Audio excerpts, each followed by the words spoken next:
everything's going okay. Yeah. Because I'm still waiting for disaster to happen. Yeah, I understand that. Don't we all? Oh my God. Yeah. Okay, it should be streaming in just a moment. And we have it. It is now live. Okay, so here we go. All right, so welcome everybody. I'm Elizabeth Adams, and today is the last day of JAFF in June, so I'm so glad you could be here to join us. Our first presentation is from Maria Grace, and she is going to be talking about... Oh, I'm sorry. Do I need to start again? I think you just need to mute someone's got the YouTube stream speaking in the background on a browser tab. Yes, that was me, but I've got it muted now, so Okay. sorry about that. Hold on, let me turn that off. Okay, so Maria is going to be talking to us about dragons in Jane Austen time. Her talk is called, Of Course There Were Dragons, Dragons, Fantasy, and Jane Austen. If you haven't read her dragon series yet, I'm going to just throw in my 2 cents here and say that I really recommend it. I'm not personally a big fantasy reader. I could probably count on one hand the fantasy books I've read. But what I like about fantasy books in JAFF is that I'm so familiar with the world already that this added element just gives it that a little bit of extra oomph. And what I like specifically about Maria's books is that in that time period, women didn't really have a lot of say in everything. So because there are dragons, it brings in this wonderful candor to the story that I really like seeing. So I hope you like them as much as I like them, and I will turn it over to Maria. Well, thank you so much. I am so excited to see everybody here. I see a lot of familiar names in the participant list, and I am just tickled to be able to spend some time with you. I'd like to, since we're a fairly small group, I would love to just field questions and discussions. So while we're still fairly small, if you've got questions, I'd love to try to jump on them in real time. So you can put them in the Zoom chat or in the Facebook chat comments. I'm not Facebook, I'm sorry, I meant YouTube. Too many technologies going on at once. I feel like I have been living on technology recently, and if it's not, 3 different apps on the cell phone, it's Zoom and YouTube and WebEx, and it's all starting to kind of run together in a blur. So, feel free to jump in with questions and comments. I was hoping that Benny Fife, who is the narrator for the Dragon books, was going to join us today. The plan was he was going to try to pop in, and if he does, I would love for him to chat a little bit about some of the interesting stuff in the process of narrating the books. I do see a question on reading the books in order, and the 4th book is a prequel to the first 3, but I kind of think it makes the most sense to read it as the 4th book, but you could read it first if you really wanted to. And the new Persuasion arc that will be coming out on the 9th can be read standalone from the first 4 or in order. It kind of, there's some flexibility there that makes it kind of fun. When I started on this series, I got a lot of funny looks because it's a little bit off the beaten path for JAFF. Last night we were talking about tropes in JAFF, and pretty much dragons were not one of the major tropes we found in JAFF. Oh, hi, Betty. It's great to see you. I see you just checked in. JAFF is not one of the major tropes that we see in, I'm sorry, let me try saying that again. I got distracted seeing Betty come on. Dragons are not one of the major tropes we see in JAFF, which, is kind of a shame because they're really fascinating and a great deal of fun. And I think everybody should add them to the mix.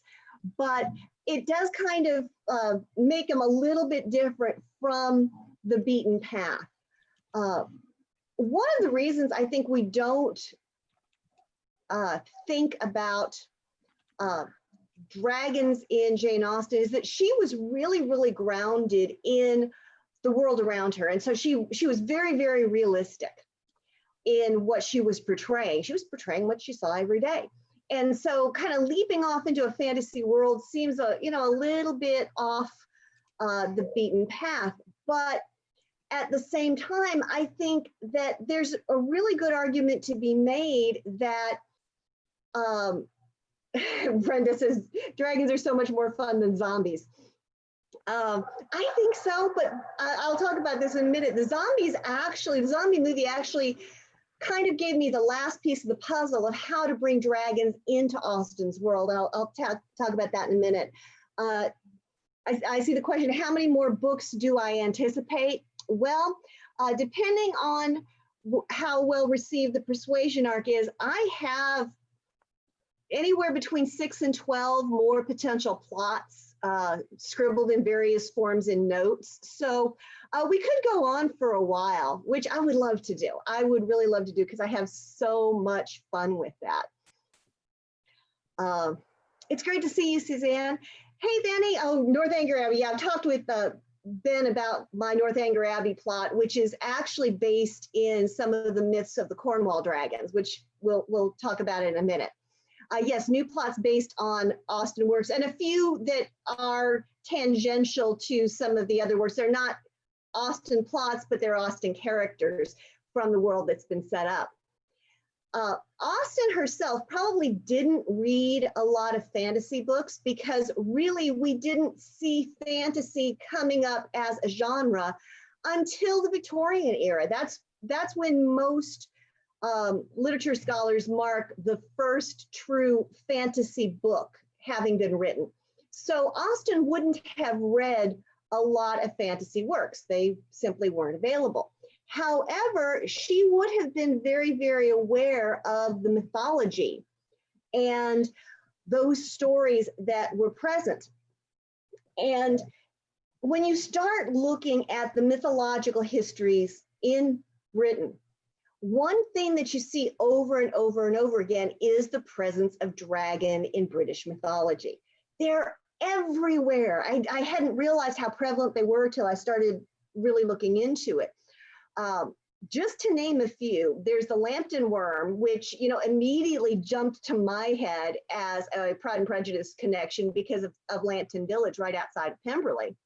The dragon of Mortiford, which I'll talk about that myth in a minute, but that really informed the character of Elizabeth for me in a lot of ways. Then there's the dragon of Unsworth, the dragon of Wantley, the dragon of Longwitten, the dragon of Locksley Hill, the Bistern dragon, the worm of Linton, the Store worm or wyvern, there goes several different ways, the Sockburn worm, Blue Ben, and the Lyminster Knucker are all dragon myths from the British Isles. So the dragon has a huge mythological presence. And what's more is these stories were passed down through oral tradition, both in spoken form and in ballad form, because for a long time, there was not a lot of literacy. So that's how stories passed down. In the 1600s, the lyrics of ballads would be published in broadsheets, and they were called broadside ballads in newspapers to preserve them for, and that ended up preserving them for multiple generations. So what all of that comes to mean is that Jane Austen herself was probably familiar with the dragon mythology that we can look back and see today. So I used all of this mythology to inform the stories and some of the characters in the beginning places. Benny asks if I might ever go back and look at Uther Pendragon and do a book completely on the origins of the Blue Order. I think that would be fun. I don't have a plot for that yet, but I'm certainly going to add that to my notes because I think that sounds like a whole lot of fun. I did use the myth of Uther Pendragon as a starting point for all of the mythology that I put into the book. King Arthur was the son of Uther Pendragon, and Uther Pendragon took the name Pendragon from a dragon-shaped comet that came as an omen in battle to him. And from that, I kind of did the author thing, which is starting to ask what if. If you know an author who starts asking what if, it's a very dangerous question because we get thinking. And when authors get thinking, all sorts of ideas get flying around and we end up with Jane Austen and dragons.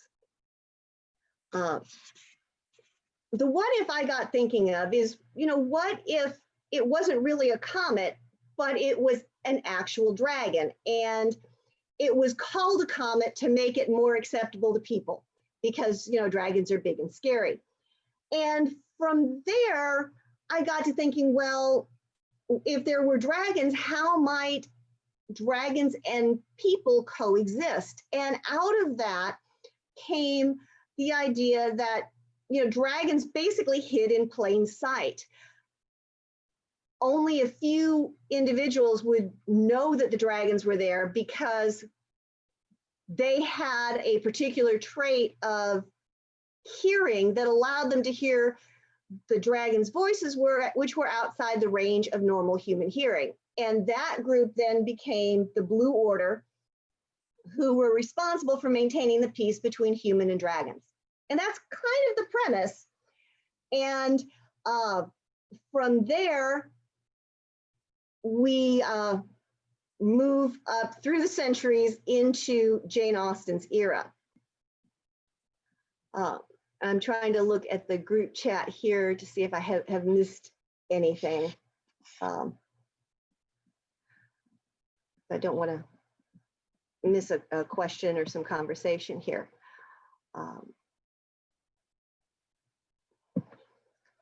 Yeah, Lucy mentions that on YouTube, there's mentioned that a lot of classics are fancy. Certainly Shakespeare has fantastical elements. What I was referring to was the first fantasy novels were usually dated back into the mid-1800s, 1830-ish. So it's the novel form of fantasy that I was referring to that really wasn't prevalent in Austen's times, but fantasy stories were. So I think it entirely possible that fantasy would have been something that Austen could have explored had she had more time to write. I see a question about how many books in the Clinch series.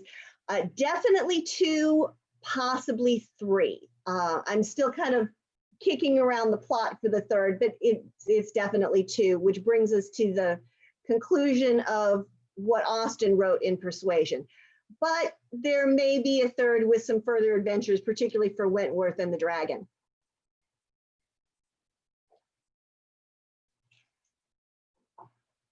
Now, I had mentioned the Beauty and the Beast, Joanna mentions as a fantasy. A lot of fairy tales really have fantastical elements. So again, Austen would have been familiar with these things. And so I don't think it's that much of a leap.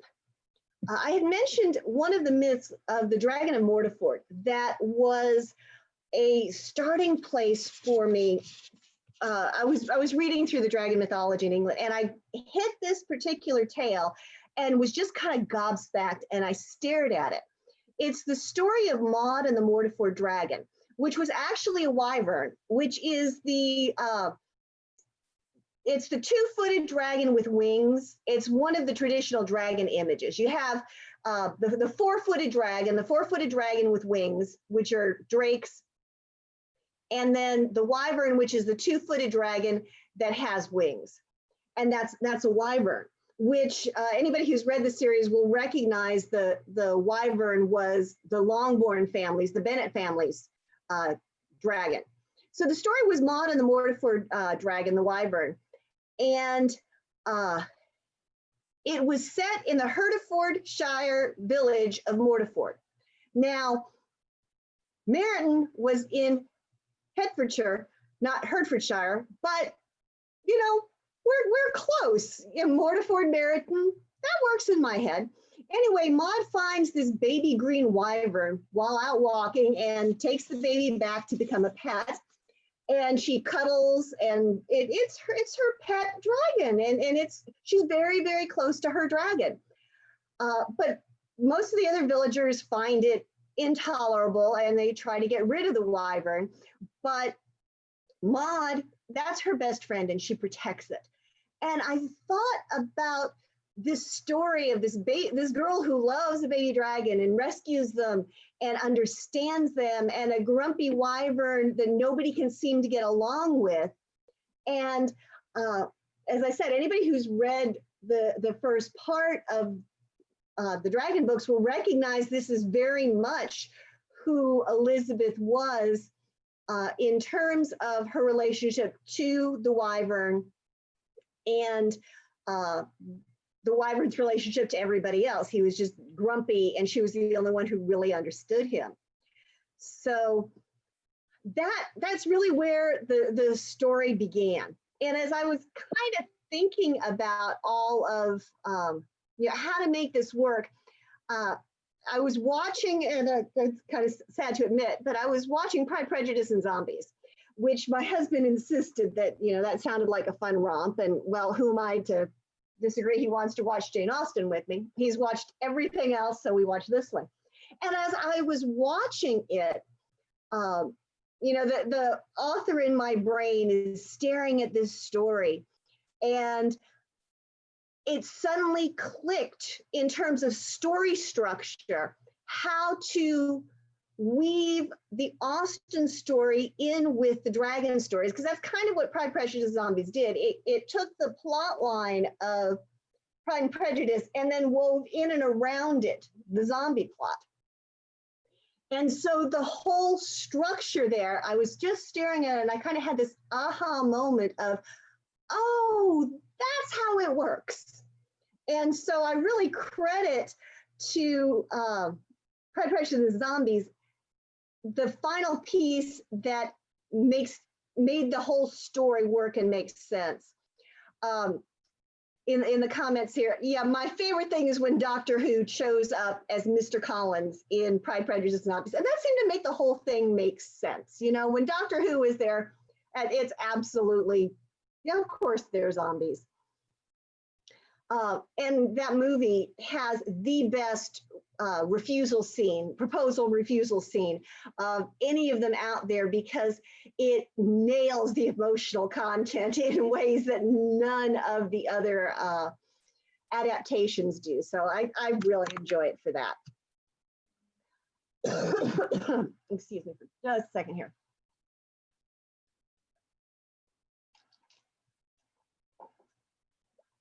One of the other things that I found so much fun in trying to build the world was looking for dragons to populate my world with.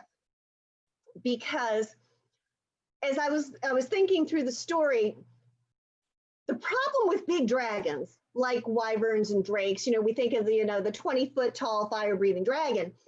They're a great deal of fun and all, but they're kind of difficult to hide in plain sight. It's kind of difficult to have a conversation with the dragon because you can't bring the dragon in the house. They're a little bit big to fit through the door.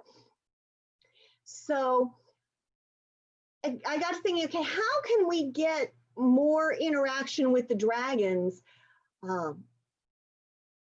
into the story, even though we've got these huge ones lurking that we can't, parade down the street because we're still trying to keep them in hiding.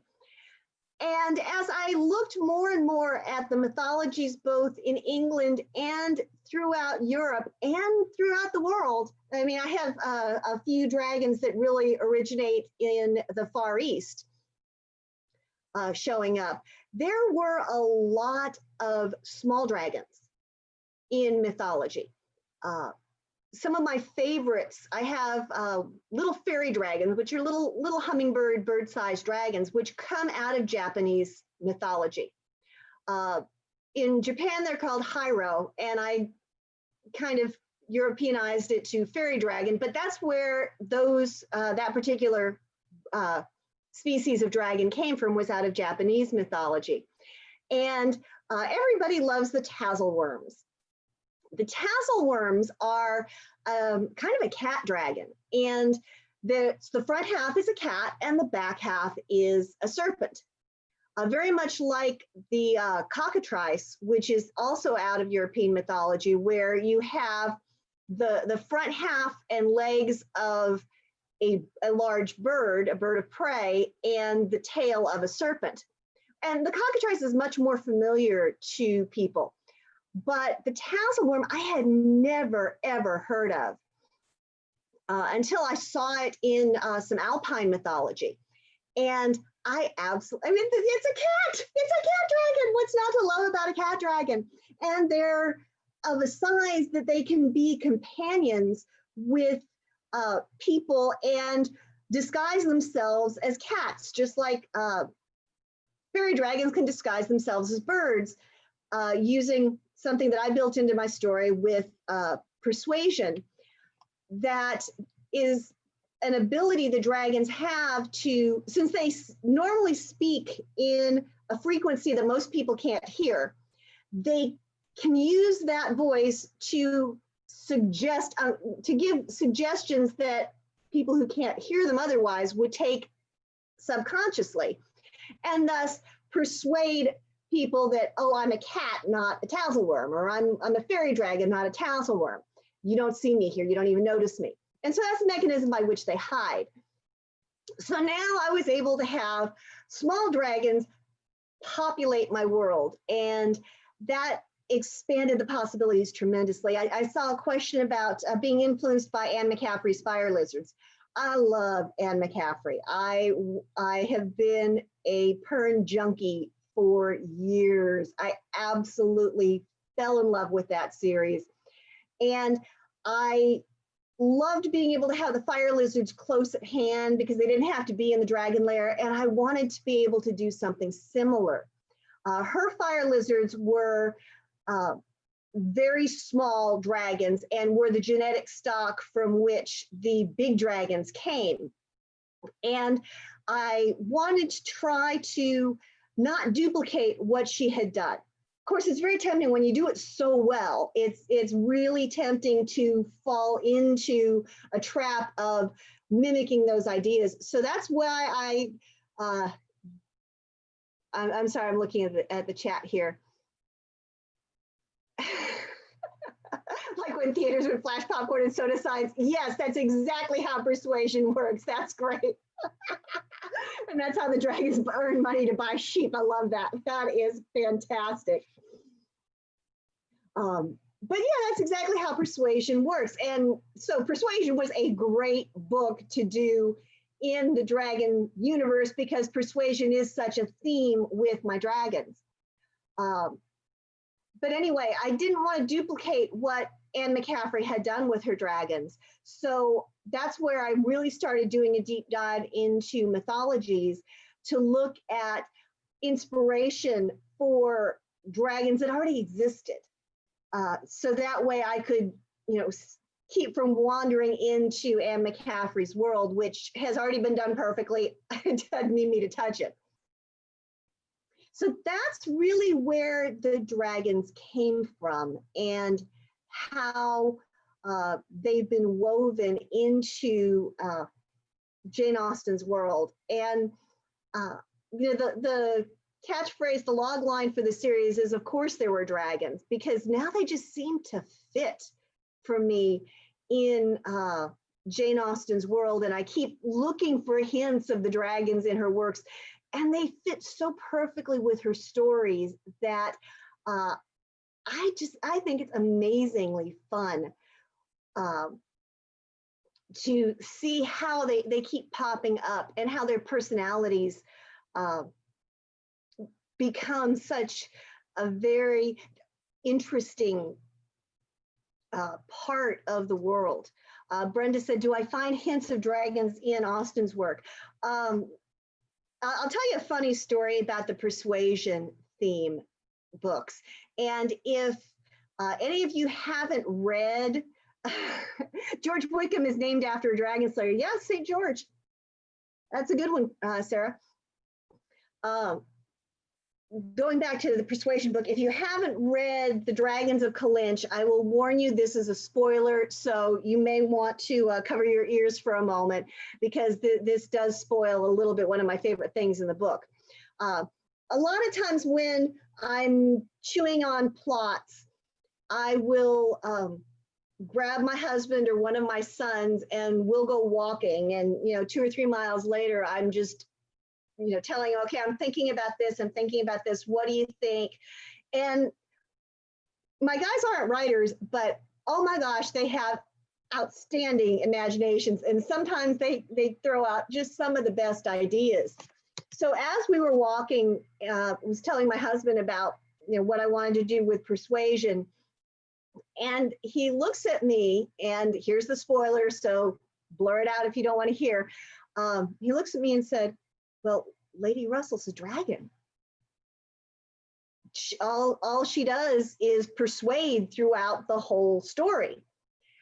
So I looked at him, and I just stopped walking at that point. It's like, oh my gosh, this is brilliant. This is absolutely what's going on, because that is what Lady Russell does through the whole sequence of the book. Is her thing has been to persuade not just Anne, but her father, her whole family. So her whole existence is persuasion, and suddenly the whole book of Persuasion made sense, even from Austen's perspective. So that was one of the biggest ways I saw the dragons coming in to Jane Austen's plots. And I'll type in chat here. It's safe now. No more spoilers for a moment.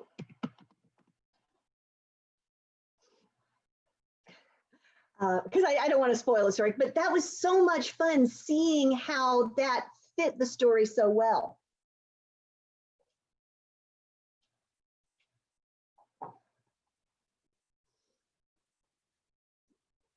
One of the fun things, and Ben, I'm going to unmute you here so you can kind of join in the conversation. I want to introduce Benny Fife, who is the narrator. Okay, are you there, Ben? I'm here, yep. Okay, good. Some switched on my list here, and I all of a sudden lost you. I was afraid you disappeared.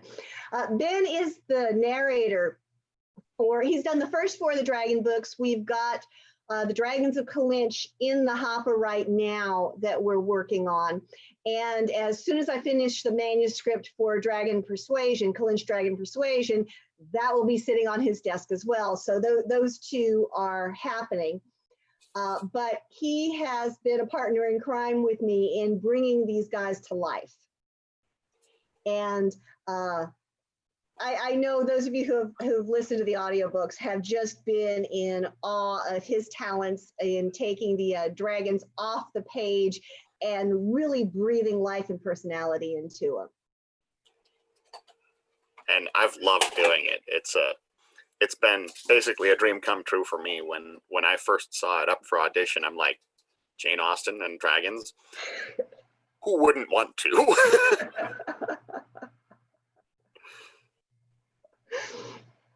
But they were definitely, I think, for all the audiobooks that I've had done, these are probably the most challenging and the most really difficult books to do. There was one audition, because I had probably 62 auditions, and I'm not exaggerating. There were like 62 auditions for the book. And there was one of them that I will never forget, where the narrator tried to do Longbourn, and it sounded like Scrooge McDuck. I can't do Scrooge. Just as well, because I didn't really think that bit very well. But it did demonstrate to me how difficult these books would be to narrate well. Well, What are some of the challenges you found with them? some of the reviews and things, some people absolutely love the way I do dragons, and there's a few people, particularly with the way that I've done the fairy dragons, like April and whatever, really don't like that. And I'm okay with that, but it is something where, because of how we've decided to do it, I mean, I do the voices, but then I do various effects on top of it. The editing process is substantially longer than some of my other books are, because I'm adding in effects after the fact. Like with Longburn, for example, and I do his voice as, I will eat anyone who comes between me and my keep, kind of thing. But then I take it and I put it at, like, I slow it down so it's 95% of the speed of my normal voice. And whereas with the fairy dragons, like April, it's I speak in this high pitched falsetto initially, and then I accelerate it by 30%, and that creates the hummingbird effect. So and with Walker and whatever, there's variations in all of it. So, but I love doing it. Yeah, we spend a lot of time talking about what the dragons are supposed to sound like. Baby Pemberley was a challenge. And I have to say, when I was initially writing these, I really hadn't thought about the whole aspect of doing audio. I just plunged in and kind of did whatever dragons came up and made sense in the story without giving any thought to how they would need to sound. So when Pemberley hatched, and all of a sudden we had a baby fire drake, which will grow up to be an enormous fire-breathing dragon, we kind of hit this question of, what does a baby fire-breathing dragon actually sound like? And it was an adventure trying to figure that out. My favorite was your description of one of my initial attempts as Audrey 2. So yes, I remember that. From Little Shop of Horrors, Audrey 2 was the man-eating plant in that musical. Because I was thinking about the musical version of it, and one of the first attempts at Baby Pemberley sounded like a man-eating plant. And then you asked me, what should she sound like? And oh man, I remember just stopping at that question thinking, that is a brilliant question. But I suddenly discovered that my vocabulary for trying to describe voices was sorely lacking. How do you describe a voice? It's high pitched, it's low pitched, it's fast, it's slow, it's childlike, it's male, it's female. And I'm starting to run out of descriptors for what it's supposed to sound like. So that made the process rather challenging. Finally, I think we settled on going back to some of the Land Before Time cartoons, which my kids watched when they were little. They were baby dinosaurs. And we started listening to the baby dinosaurs, trying to hear how those were put together to try to put together a voice for Baby Pemberley. And that's where I started from.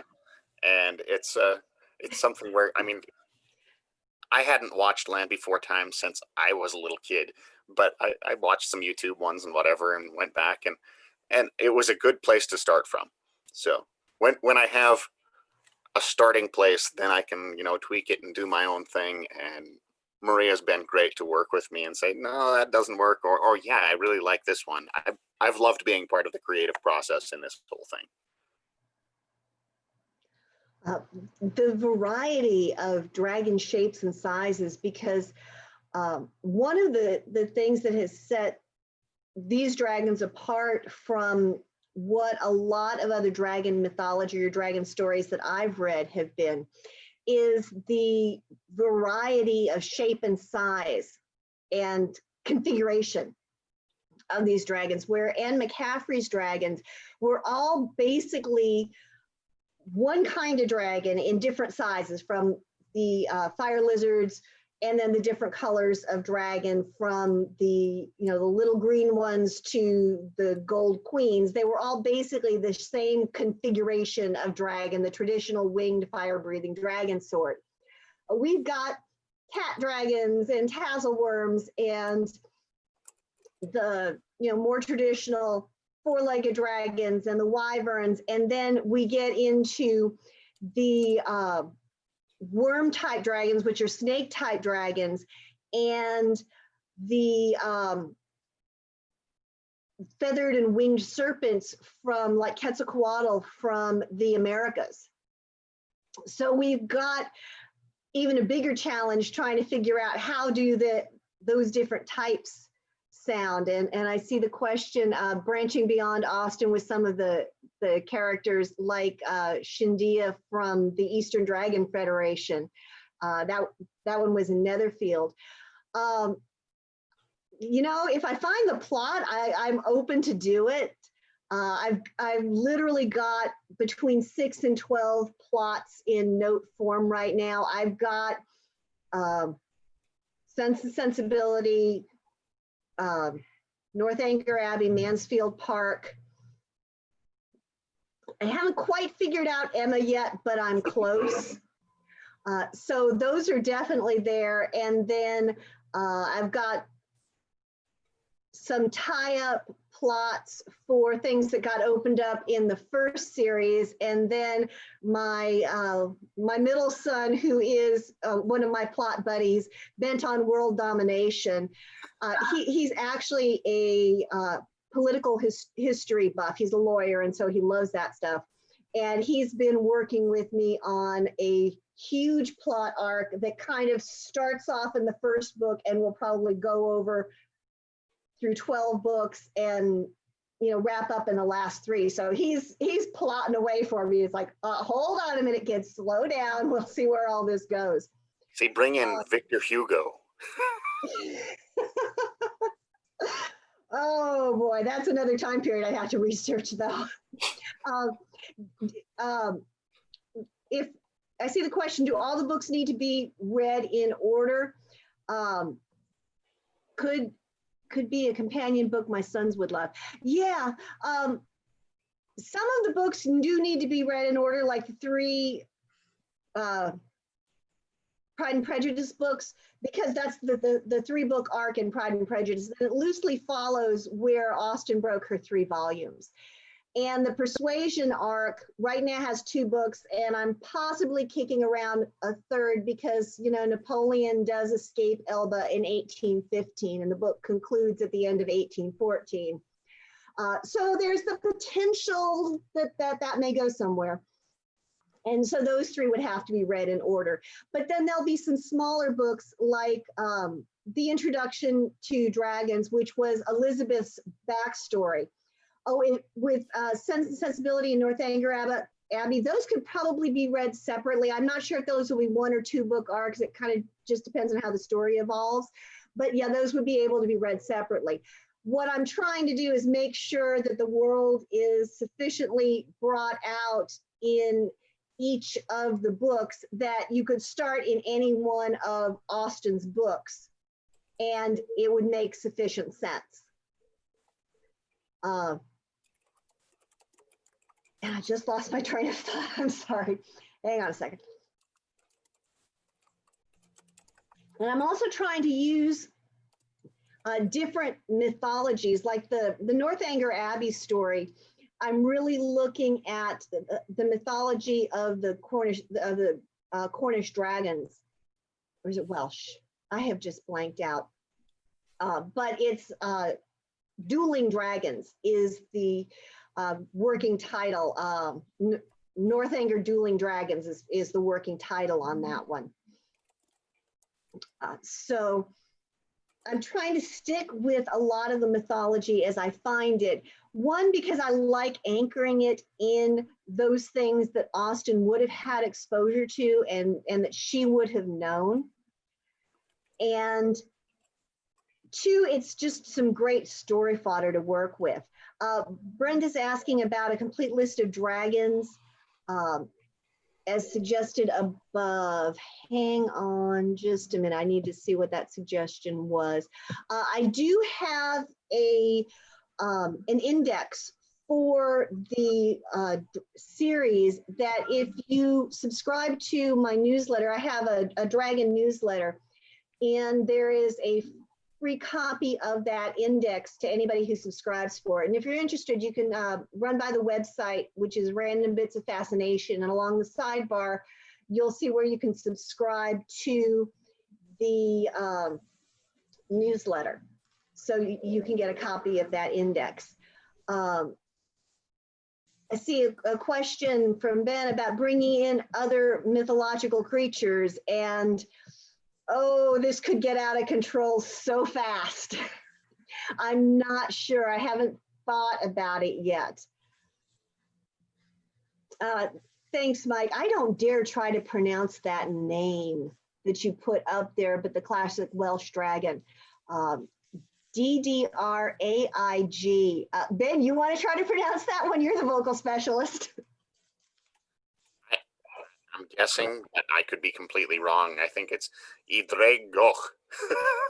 Better than I could do. But yeah,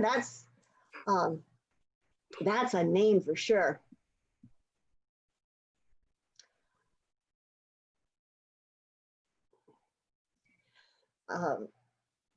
So the index is out there, and I keep adding to it. In fact, as this world keeps evolving, each book brings in some new aspect of the Dragon Society.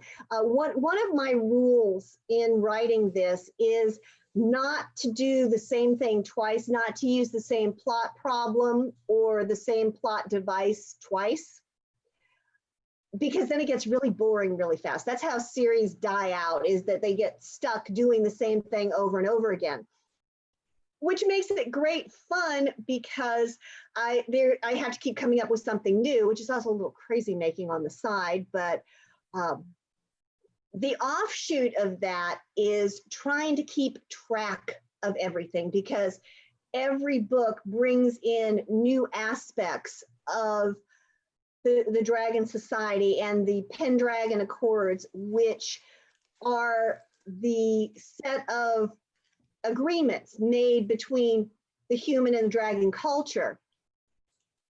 And you can't cover all of that in one book, so it keeps getting added to and added to and added to. So I have a file of clippings from each story as I introduce new dragon characters or new situations. There are a couple of books which feature legal suits between humans and dragons, or dragons and dragons, and how those are handled and the rules that come up in the process, or even the procedures. I have all of that squirreled away to a file that I try to write to as I'm writing the book, and then at the final proofread stage, I grab stuff and dump it into that file. And right now we are pushing 200 pages in what writers call it a story Bible, which is really where you have all the descriptions of your worlds, your buildings, all of those things that you want to refer back to. I'm pushing the 200-page mark on that. So just trying to keep track of the world is starting to get a little bit crazy making. It is good fun though. I see a question about dragon antagonists. And that's what my middle son is trying to help me craft right now, is a rather complicated plot with not just one, but several dragon antagonists who threaten the Pendragon Accords and the peace of dragons in England. Brenda asks how old my kids are. My kids are, let's see, my youngest is turning 22 next month, and then I have a 25-year-old. He'll be turning 26 this year, and my oldest one is 29 right now, and he has 3 kids. The youngest is a newborn. She was born in, let's see, 3 weeks ago. And then there's a 1-year-old and a 3-year-old. So my kids range from newborn to 30 in that sense. Thank you. It is interesting having a baby girl now. I have, my kids are all boys, and then I've got 2 grandsons, and then with the baby girl, it's like, oh, that's new. How did you get this one out? Ben asks about the evil dragon Napoleonic in nature. Quite possibly. We also may have dragons facing Napoleon yet. Yes, no hedgerows for me. This is true. So we may actually have a dragon conflict featuring Napoleon if the persuasion arc moves forward. I'm kicking that around with my political history son. I've got one son that does political history, and one son who works on a lot of the relational elements with dragons. So each one of my kids has a specialty in terms of plotting with me. So it's great fun, and we have had many wonderful hours just sitting around knocking around these stories to me. Mike asks, how much of the original Austen plots do I feel I need to keep intact? I find it a fun challenge to try to weave in as much of Austen's work as I can. With Persuasion, I think I kept probably 95 to 97% of it intact. There were only, there was a little bit at the end that I had to change, the spoiler that I had to change. And then just a few other tidbits. It actually fit in really, really well with Austen's original piece. In Pride and Prejudice, after the, into the second book, we started having to deviate more and more from the original plot, but I tried to keep as much of it as I could, because I think that's part of the fun of this story. Mostly what I try to keep intact is Austen's work, although I use Austen's language whenever I can. I love to drop in Austen quotes. And one of my favorite ways to do it that does drive, as Benny noted, some reviewers crazy is I will put someone else's dialogue in someone else's mouth. And I think it's a lot of fun to do that. Some readers kind of lose their mind when I put Collins's words in Darcy's mouth or vice versa. But I like to use Austen's language when I can, just simply to keep referencing back to the work, because that's really a strong foundation in it. What is really funny, though, is more often than not, when some of my proofreaders have issues with some of the sentence structure, some of my language, 90% of the time, maybe a little bit more, it's actually Austen's quotes that they don't like how it's punctuated, or how the word order is used, or some of the wording choice. And I think that's just hilarious, because we'll get in, no, that's an Austen quote, go look. I got the question here, do I take the quotes and build around it, or is it more coincidental? It's hard to say sometimes, because certainly with Persuasion and with Pride and Prejudice, I know those really well. And they're always kind of in the subconscious anyway, so I don't think I intentionally work from those. But I think I'll probably be able to answer that question more as I get into some of the works that I'm not as familiar with. I mean, I have read and I know Northanger and Mansfield Park and Sense and Sensibility and Emma, but probably not to the same degree that I know Pride and Prejudice and Persuasion, because those are my favorites. I also have this secret desire to find some kind of dragon plot in Lady Susan, which was done in the movie Love and Friendship, which is actually, Love and Friendship was another piece of juvenilia that Austen wrote. But they used that title for the movie adaptation of Lady Susan. Yeah, Lady Susan could be a dragon. I thought about that, and I'm not sure how it works, but she's certainly got the personality for it. The first time I read Lady Susan, I just stared at it and I thought, this can't be Austen. This is a train wreck, and I should stop reading, but I can't drag myself away from it.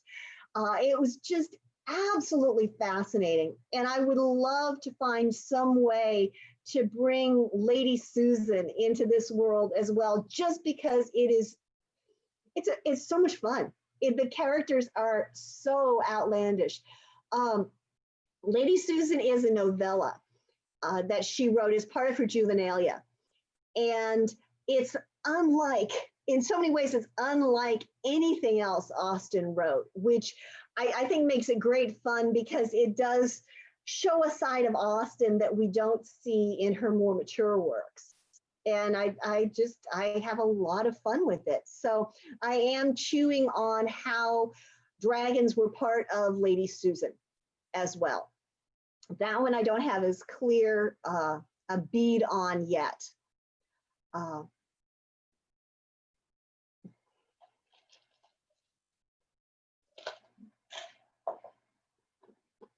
Oh, Sanditon could be interesting. Dragons at the beach. Well, there are sea dragons. We definitely see sea dragons in Calinch because, of course, with Wentworth having been a sailor, and he is part of the Blue Order who's able to hear dragons because basically all my Austen heroes and heroines are, because it makes the stories far more interesting.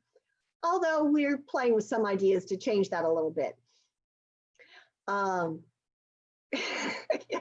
Mike didn't like the Sanditon ending of the series. I actually haven't watched that series yet.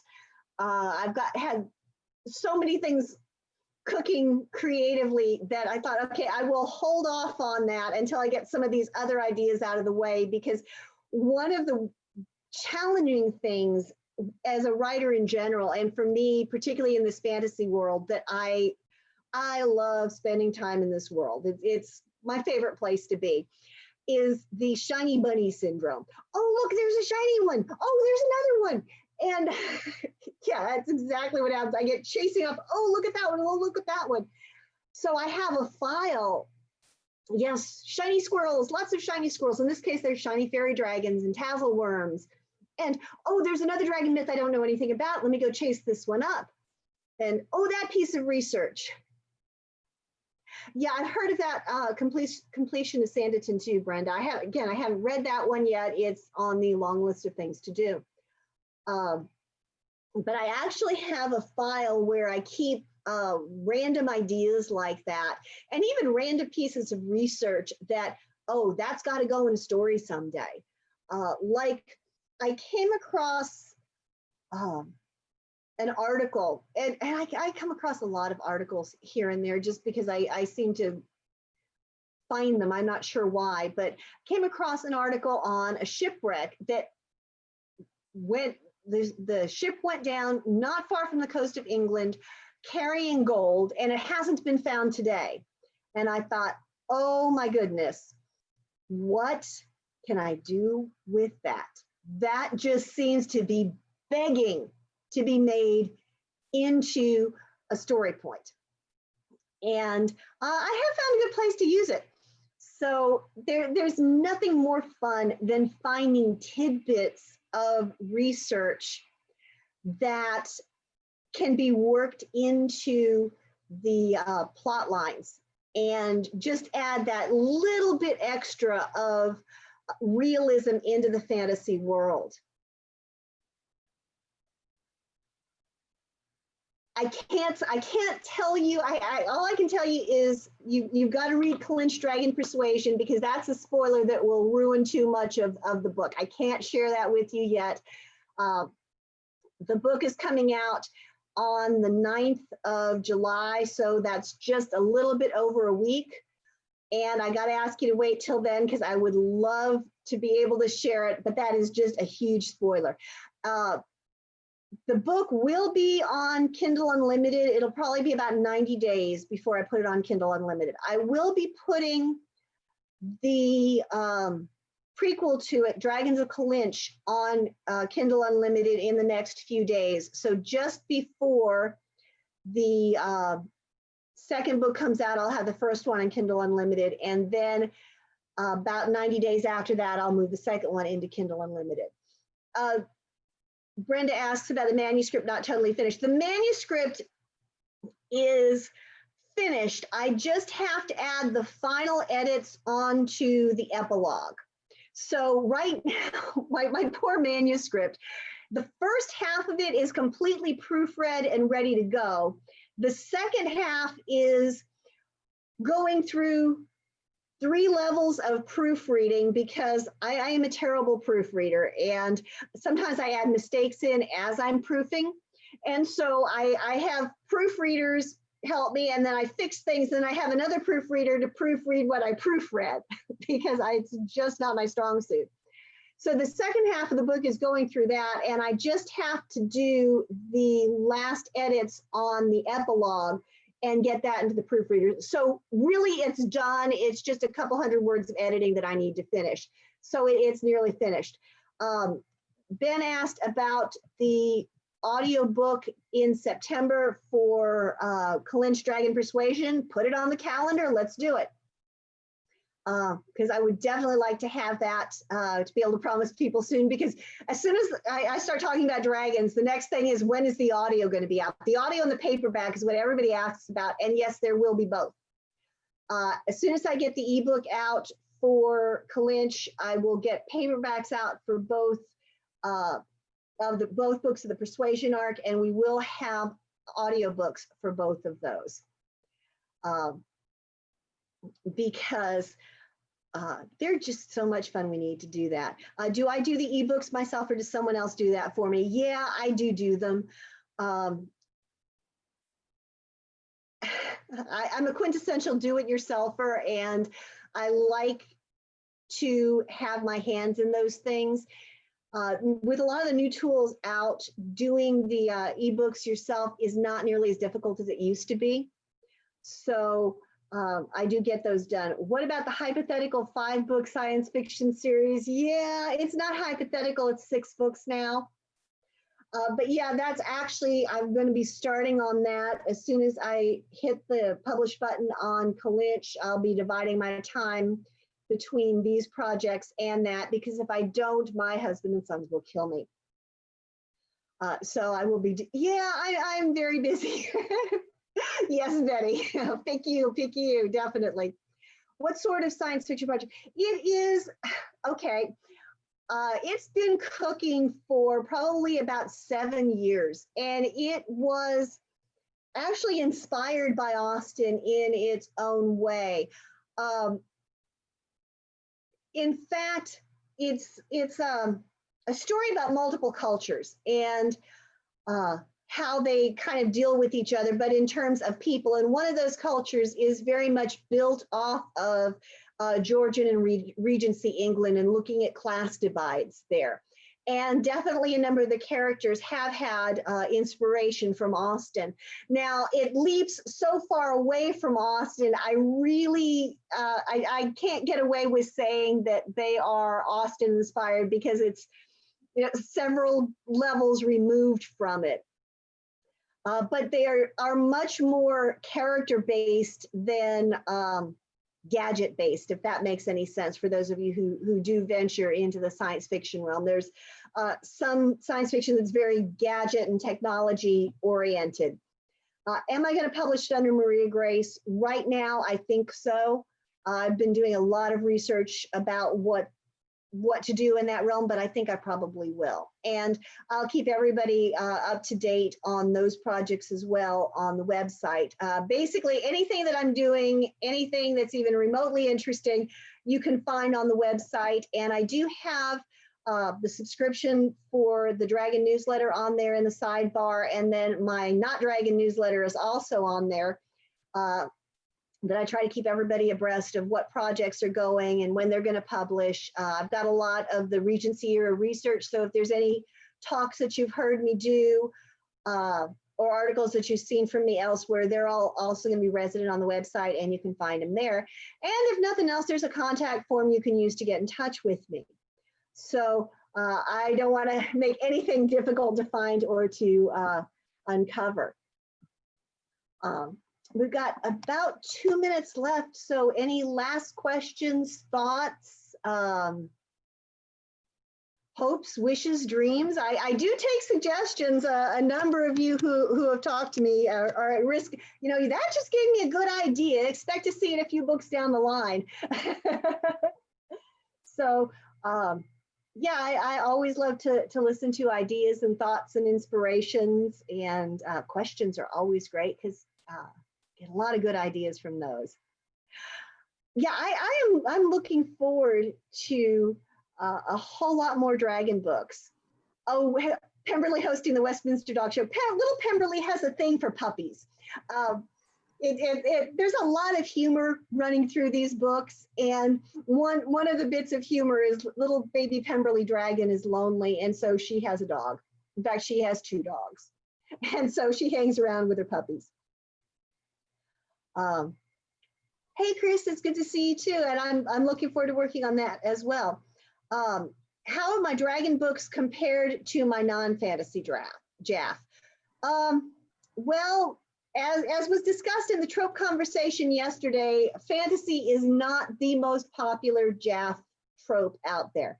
So they're certainly not going to be as popular as a lot of the more traditional romances, but there is definitely a strong core of people who like their Austen with dragons. So it's enough that it's thanks, Ben. It's certainly enough to make it worth doing. So I will definitely keep at it as long as there are people reading it. But with that, I think I am out of time. So I need to pass this over to Jack, who is going to be telling us about Jane Austen's Fighting Men, which I am personally looking forward to hearing about. So let me get Jack on. Okay, Jack, there you go. I am going to make you host here, Jack.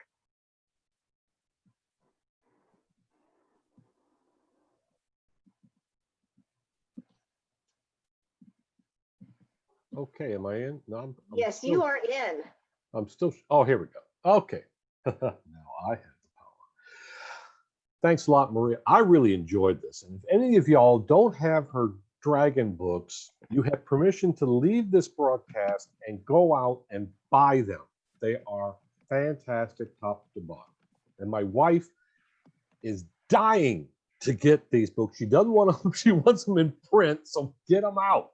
Well, Barbara's going to come to Houston and kick your butt. Okay, let me get up here. I tell her I will be doing that mid-July. I should have those out in paperback. Okay, good. I take that threat very seriously. Okay. Okay, so here I am, and I don't know why I'm looking at, okay, I'm looking at Maria right now instead of me, but that's all right. Okay, well, welcome everybody. I'm Jack Caldwell, and what I'm here to talk to you today is about this weird thing that I've invented, and that is my Jane Austen's Fighting Men universe. So we're going to get this thing up and running, and we're going to see if this pops up. And yes, we should be going here. So let's see here. Move things around here. Where are we? Here we are. There we go. And there we are. So we're going to talk about Jane Austen's Fighting Men universe. And let's go explain exactly what the heck the Jane Austen's Fighting Men universe is all about. Well, about 10 years ago, I came up with this crazy idea. And it's based on 2 assumptions. First, all of Jane Austen's novels are set around the year they were published. They were published. So that means Sense and Sensibilities around 1810, 1811, Pride and Prejudice 1811, 1812, et cetera, et cetera, et cetera. Because that's important, because then I simply assumed that all Jane Austen's characters knew each other. So when you have the Darcys dealing with the Brandons, who are dealing with the Knightleys, this opens up the entire universe of Jane Austen, and it's really helpful when you're writing sequels, which has been one of my the things that I really like to do. So let's take a look at how I set up this universe. And the way I did that is, like with everything else, we have to start with our power couple. It's going to be Darcy and Elizabeth. I mean, they're it. Everything revolves around them. And so that's where this whole thing starts. The solid bar between them shows that they're married. So when you see that in some of the other slides, you'll know what the heck I'm doing here. So these are the characters I pulled out of Jane Austen's universe from the Pride and Prejudice. And so you'll see a lot of them. You'll have Wickham and Lydia are married. And of course, Darcy and Elizabeth. You also have some of my original characters, like my Dark Darcy, which is Sir John Beaufort. You also have Georgiana will eventually get married to this guy, which is Lord Llewellyn. Then you have Kitty married to the Reverend Sutherland, who happens to have the parish up there. And don't forget this guy right here, Thomas Tucker. He's going to be an important person in the universe. So this is where I got from Pride and Prejudice. So from there, I have to add in Sense and Sensibility, Mansfield Park, Northanger Abbey, with a few folks from the Scarlet Pimpernel. We'll talk about that later. Persuasion, and Emma. Not too much from Emma, but there's reasons for that. So you can see they're all sitting there. Of course, there are family relations, which are defined by the red lines that you're looking at right now. There's very little crossover between the groups, except for one, where you'll see that Emma is related to Georgiana's eventual husband. There's a reason for that. Other than that, they're kind of sitting around their own little places in the world. But we all know that everyone's lives is a lot more complicated than that. There are business and political ties. And you'll see that most of them center around two people. One of them is going to be Mr. Gardner. He has become quite the successful tradesman, and he becomes very wealthy. And of course, a lot of people want to get involved with that. The other one is this guy, Tucker. He is an up-and-coming solicitor and very politically involved. So he is another center of the universe besides the Darcys. So you have that, but then you also have friendships. And so you can see this whole thing is turned into a virtual spider's webs of connections between people throughout the whole group there. So this is what holds this whole universe together. And of course, we have some cameos, usually of people like John Willoughby or John Thorpe, Henry Ponscombe Crawford, or her evilness herself, Lady Susan. So they pop in and out of the novels, and it's a lot of fun. And as Maria just said about having a story Bible, this is my story Bible. So the novels in the Jane Austen Fighting Men series right now are The Three Colonels, The Last Adventure of the Scarlet Pimpernel, and my latest is just out, Persuaded to Sail. I also have two more that are going to be coming out later on this year. Is going to be the grand sequel, which is Rosings Park, and then it's going to be a fifth novel. It's going to slide right on in there sometime next year. I'm writing it right now, which is called Brother of the Bride, and we'll talk a little bit more about those later. So the first three books of the series are not a true series. They're what I call companion novels. And I define a companion novel as one that's going to have actions that happen in the same time over multiple books. So everything's happening at the same time, but they just have different characters, different plots, and yet they have some characters in common. There's threads that tie the books together.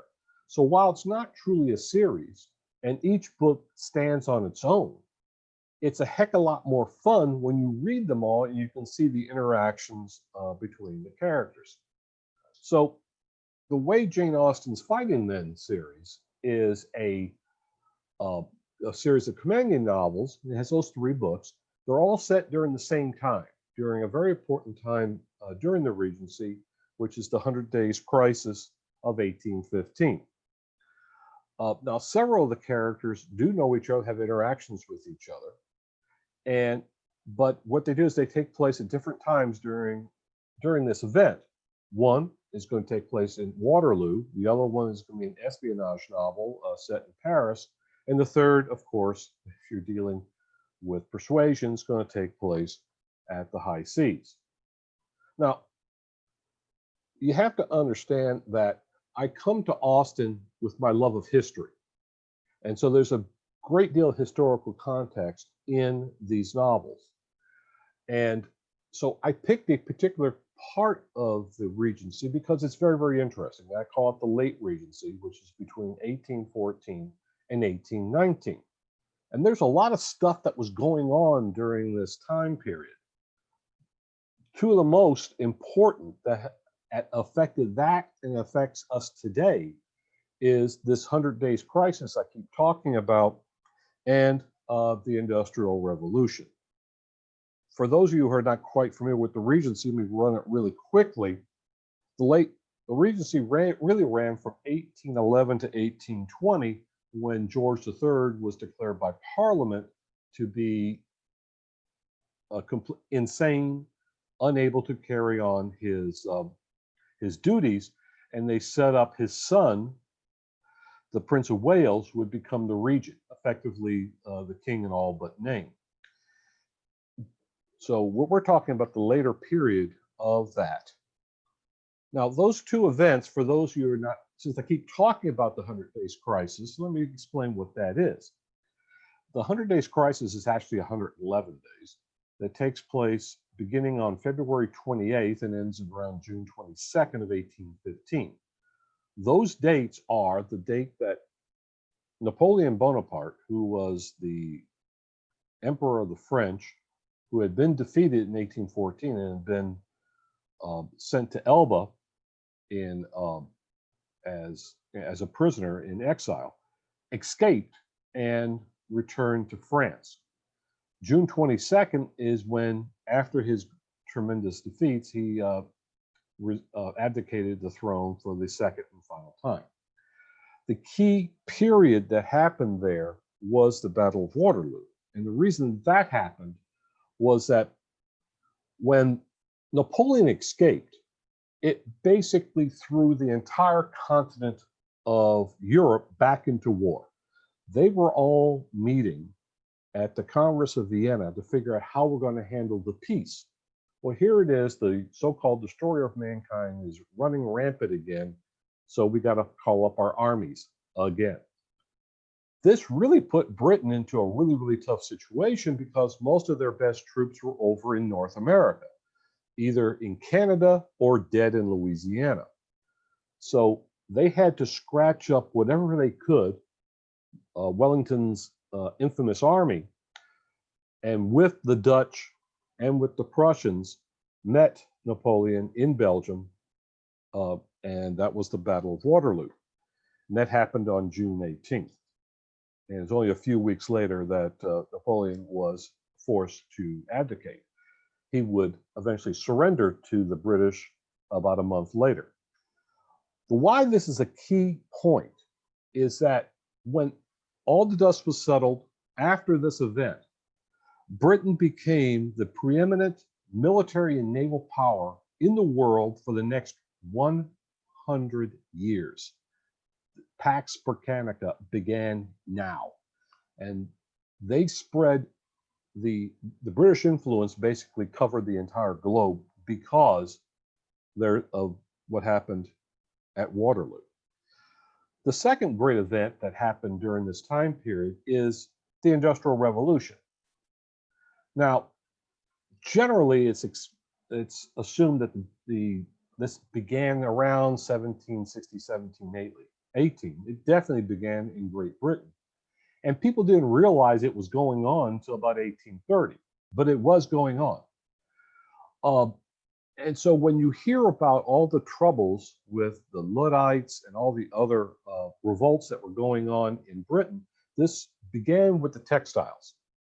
And when they figured out they could make machines that were powered by water or by wind, and eventually would be powered by steam, that could make cloth with better quality at a cheaper price than you could with farmers' wives who were sitting in their parlors, basically weaving to generate extra income for their families when, from instead of just selling crops. So you had this, there are two things that were going on. With the new factories, you had young people, young men who were leaving the farms to go work into these factories to actually be paid cash instead of having to live off the farm, and you live by, that you're lucky to have 2 meals a day. But you also were taking money away from these farmers up in the north because no one's buying their cloth anymore. No one's buying their wool anymore. They're buying it from these great factories. Of course, there were revolts. Of course, there were people who were upset about that, but you had the inevitability of progress. And again, this started out with with textiles, and eventually steam. With the invention of the safety lantern, you had a lot more dealing with coal. And because of that, you could more easily work iron. You can see how each invention built on the other that basically changed the world. Not only did it build the British Empire, but economic historians are in agreement that the onset of the Industrial Revolution is the most important event in the history of humanity since the domestication of animals and plants. As a Catholic, I would put in another event as well, the birth of Jesus Christ. But whether you buy that or not, it is something that you have to sit there and think about. Before then, most people in the world lived on what they could generate with their own hands. After the Industrial Revolution, you basically created capitalism. You basically created the world we all live in today. We are still living in the Industrial Revolution. That's how big a deal this is, and that's why it was so upsetting to what used to be England's green and pleasant land was now an industrial powerhouse. So we're going to talk a little bit about my 3 novels here, which are the 3 Colonels of The Scarlet Pimpernel and Persuaded to Sail, are those 3 novels that we talked about in the, okay, let me stop the share here. And so that's where we are at right now with the 3 novels, and that's the entire basis of the universe. So of the 3 books that we're starting out, I started out with the first one here, which is the 3 Colonels. Now, the 3 Colonels is, let me read the blurb here on the back and kind of get started on that here. Okay. The worlds of Pride and Prejudice and Sense and Sensibility merge in this one-of-a-kind continuation of both beloved Jane Austen tales. Love reigns supreme for Colonels Beaufort, Fitzwilliam, and Brandon, as our brave fighting men are enjoying their courtships and early married lives with their beloved Austen heroines. The couples live tranquil lives until Napoleon escapes from exile. As the colonels set out to meet their destinies on the field of Waterloo, Anne, Caroline, and Marianne defend their hearts against the fear of losing their loved ones forever. From the serenity of Regency England to the scandal and intrigue of the Congress of Vienna, 3 gentlemen live, love, fight, and defend their country from Napoleon's voracious ambition. So that's the first book. This is my, if you would almost call it, my army book. And it also is a sequel to Pride and Prejudice and Sense and Sensibility. We talk about what happened after those books were done. The second book in the series is this one. The Last Adventure of the Scarlet Pimpernel. This is my attempt at swashbuckler, and it's also my sequel to Northanger Abbey. The worlds of Jane Austen and Baroness Orze combined in the swashbuckling tale from the author of The Three Colonels.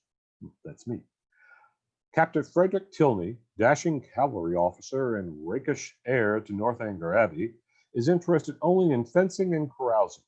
That is until he meets the girl of his dreams, the lovely and intriguing Violet Blakeney. However, her father is not convinced of Frederick's pledge to reform, and the officer is banished from Violet's presence. The baronet has a will of iron, for he is none other than Sir Percy Blakeney, the retired Scarlet Pimpernel. Now, during the 100 Days Crisis, an evil from the Pimpernel's past menaces the Blakeney family, while Sir Percy is crippled by age. Frederick must convince the baronet to accept his assistance in accomplishing the impossible, taking on an entire country to rescue the girl they both love. Any of you have ever read or seen any of the Pimpernel movies knows what type of character Sir Percy is. And I'll be honest with you, it was a lot of fun writing Sir Percy. Plus, it's something else I really enjoy doing is taking somebody and reforming them. In The Three Colonels, I'm famous for reforming Carolyn Bingley. In this book, I do the same with Captain Frederick Tilney. The third book in the series is, of course, the one that came out just recently. This is my sequel to Persuaded to Sail. This one takes place right after Persuasion ends. It begins with the wedding of Captain Frederick Wentworth to Anne Elliot. The long-awaited sequel to Jane Austen's final novel, Persuasion. After an 8-year separation and tumultuous reunion, Anne Elliot marries the dashing Captain Frederick Wentworth. The pair looks forward to an uneventful honeymoon cruise aboard the HMS Laconia. But the bride and groom find the seas of matrimony rough. Napoleon has escaped from Elba, the country is at war with France again, and the Admiralty imposes on Wentworth a mysterious passenger on a dangerous secret mission. The good captain is caught between duty to his country and love for his wife. All eyes are trained on a search for enemies without, but the greatest menace may already be on board. So that's the third book. So what we're going to, and we're going to follow that with 2 other novels. I'm writing that book right now. Well, actually, Rosings Park is done. It's going through editing, and it'll be released this fall. It's a sequel to the Three Colonels and explores the late Regency, the events that happened then. You had all these things that were going on, plus you had a volcano that blew up in the South Pacific in 1815, which causes tremendous loss of crops and livestock during the year without summer, which was 1816. Now, people don't understand what's going on, but they see the result of it, and that adds more unrest to Great Britain. That also centers on the Fitzwilliams, especially Richard Fitzwilliam. Now, since he's married to Anne de Burgh, he gets to try to run an estate for the first time. Doesn't really know how, but his pride won't let him go to the one guy who could teach him how to do it, which is going to be Darcy. Plus, you also follow up on the Bufords as well. Rosings Park was designed to be that final novel in the series. But thanks to a couple of people who know who they are, that's going to be Abigail and Maria, they convinced me to slide another book in there. And that's going to be the one I'm working on right now that will be released hopefully sometime next year. It's called Brother of the Bride. And this actually talks about the courtship, engagement, and wedding of Fitzwilliam Darcy's sister, Georgiana. Now, what makes this one fun is at the same time, the Darcys are going to be wards to one of Lydia's daughters. Yeah. Chloe. Elizabeth is pregnant with her second child, and yet Georgiana demanded that she's going to get married in September. So Darcy has to try to plan this wedding. He's going to get some help, all right, not only from his aunt, Lady Matlock, and because Llewellyn, her groom, is related, second cousins to Emma Knightley, she gets to show up. So you see, I finally get Emma into one of these books. Then you also have, of course, you can't have a wedding without having Mrs. Bennet involved. And of course, Lady Catherine must have her share of the conversation. So you can kind of imagine what kind of farce this book is going to be. So we're looking forward to a lot of fun with that one.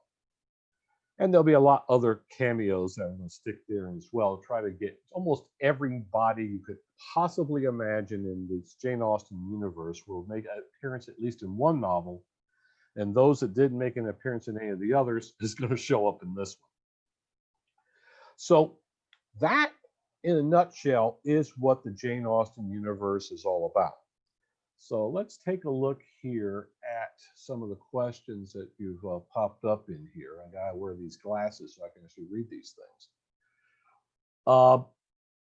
Let's see. Well, yeah, I'll be glad to talk to you, Benny, because I do need somebody who can actually do a couple of these books. There may be another one that I haven't talked to you about that might be interesting to talk to you about. So I appreciate that. Yeah, those of you who are in love with Wentworth, I am too. And I guess my take on Wentworth is that he's a little bit like Darcy, and yet he's not. Darcy, I see Darcy as a very reserved person. He feels very, very deeply, but it's hard for it to come out. He basically shows his love by his actions. So he's not the type of person that could pour out a letter like Frederick Wentworth. So he's far more emotional, though as a captain of a warship, he has to try to keep those thoughts inside. And in fact, in some ways, if anyone you will read the book, you'll see that Wentworth is really two men. You have Frederick Wentworth, who loves Anne so much that he's burned for her for 8 years. He might have been jealous. He definitely has a strong jealousy streak, but he adores this woman. But at the same time, he is the captain of a warship. His word is law. Nobody can question the captain of a warship. Anne's issue is she has to figure out, which person am I talking to? Am I talking to Frederick, or am I talking to Captain Wentworth? So there's going to be some issues aboard the honeymoon cruise as their marriage begins their shakedown cruise. What we got here? Yeah, Agnes here asks, how do I decide which characters are worth redeeming and which ones not? I look at what their actions were as Austen wrote them. I do try to stay with the personalities that Austen created in her books. And that's something that's very, very important to me. So there's been a lot of controversy for the few people who don't like the Three Colonels. It's because they get this idea that Caroline Bingley is completely unredeemable. And I reject that utterly. I believe she's very redeemable. In fact, I guess as an American, I see Caroline as being the most American character that Austen ever wrote. She is a person who's trying to rise up from the sphere for which she is born, trying to join a higher society. She just does it very, very badly. She does love her brother. She loves herself more, but she does love her brother. And that's why she eventually does support Jane, uh, because she wants to make her brother happy. Of course, yeah, she wants to be a person that's in the first circles. Well, here's a handsome, rich guy. Marry him. Hey, I'm in. Of course, she doesn't really realize that Darcy really has no interest in it. And part of it's Darcy's fault because he's so reserved. He doesn't really make it that clear that the gal doesn't have a chance. So the way I redeem her is she meets her fellow soul, another person who's looking to redeem his character, and that's Colonel Sir John Buford. And so that's the way I redeemed her. Tilney is another person that I don't think is as bad as some of the adaptations have put out. Just like Henry and Eleanor, he was raised by a tyrannical father. And he is far more under his thumb than either his brother and sister because he's the heir. He's the one who's in the military. And the general still has influence on his career. So I see him acting out because he is under his father's thumb. And so the way I redeem him is he starts losing all his friends. He's at the bottom. He meets this beautiful girl who's in love with him, but the parents are going to put up with his nonsense. And that's, of course, going to be Sir Percy Blakeney. And in a way, in the book, I'm not giving too much away, Sir Percy is going to be that father figure that Frederick's always been looking for. And that's what helps redeem him, become the man that he can be, to make him worthy to stand next to the Pimpernel as he once again faces evil in Paris. So that's why I have fun with them. I just love doing that. There are two characters that are, well, actually, I can think of several, but I can think of two that are completely unredeemable. One of them is John Willoughby. John Willoughby is unredeemable because of what he did to the woman that Colonel Brandon loved, that was mistreated by his the daughter of the man of her, which is his ward, Elizabeth. And for him to seduce her and leave her and not take responsibility for his illegitimate child, and only way that he would be able to meet his responsibilities is to lose a duel with Brandon, shows me the type of guy he is. He's also romancing Marianne with the hopes that his aunt would eventually die, so he'll be able to really have some bucks, and maybe he can afford to have a young gal like Marianne in his arm. But when she refuses to die and his aunt gives him an ultimatum, he folds like a deck of cards, marries Sophia Gray, who also has some money, doesn't love her, but he's all set. And yet he has the audacity to show up and say, "What poor, poor, pitiful me." I'll get lost. I'm a guy. I ain't buying it. But the guy that is probably worse is, as I call him, Pond Scum. There's nothing good about Henry Crawford. I'm sorry. He may have fallen in love with Fanny because she is so good. She almost radiates goodness. But he's scum. He is absolute scum. He was playing three girls against each other, got caught up with actually having some feelings for one. But boy, once Mariah says, "Hey, come on, I hate my husband, let's have an affair," boom, he's right there. Trash, absolute trash. So that's why I look at it. People can disagree with that. It's all my personality, but this is where I look at it from a guy's point of view. I ain't buying either one of their excuses. So that's how I pick the ones I like and the ones I don't. Okay, Colonel Brandon. I think Colonel Brandon is one of my favorite people in all of Austen's universe, all her genre. The guy is probably, everybody talks about how Tilney and Wentworth are so romantic. In some ways, Brandon's got them all beat.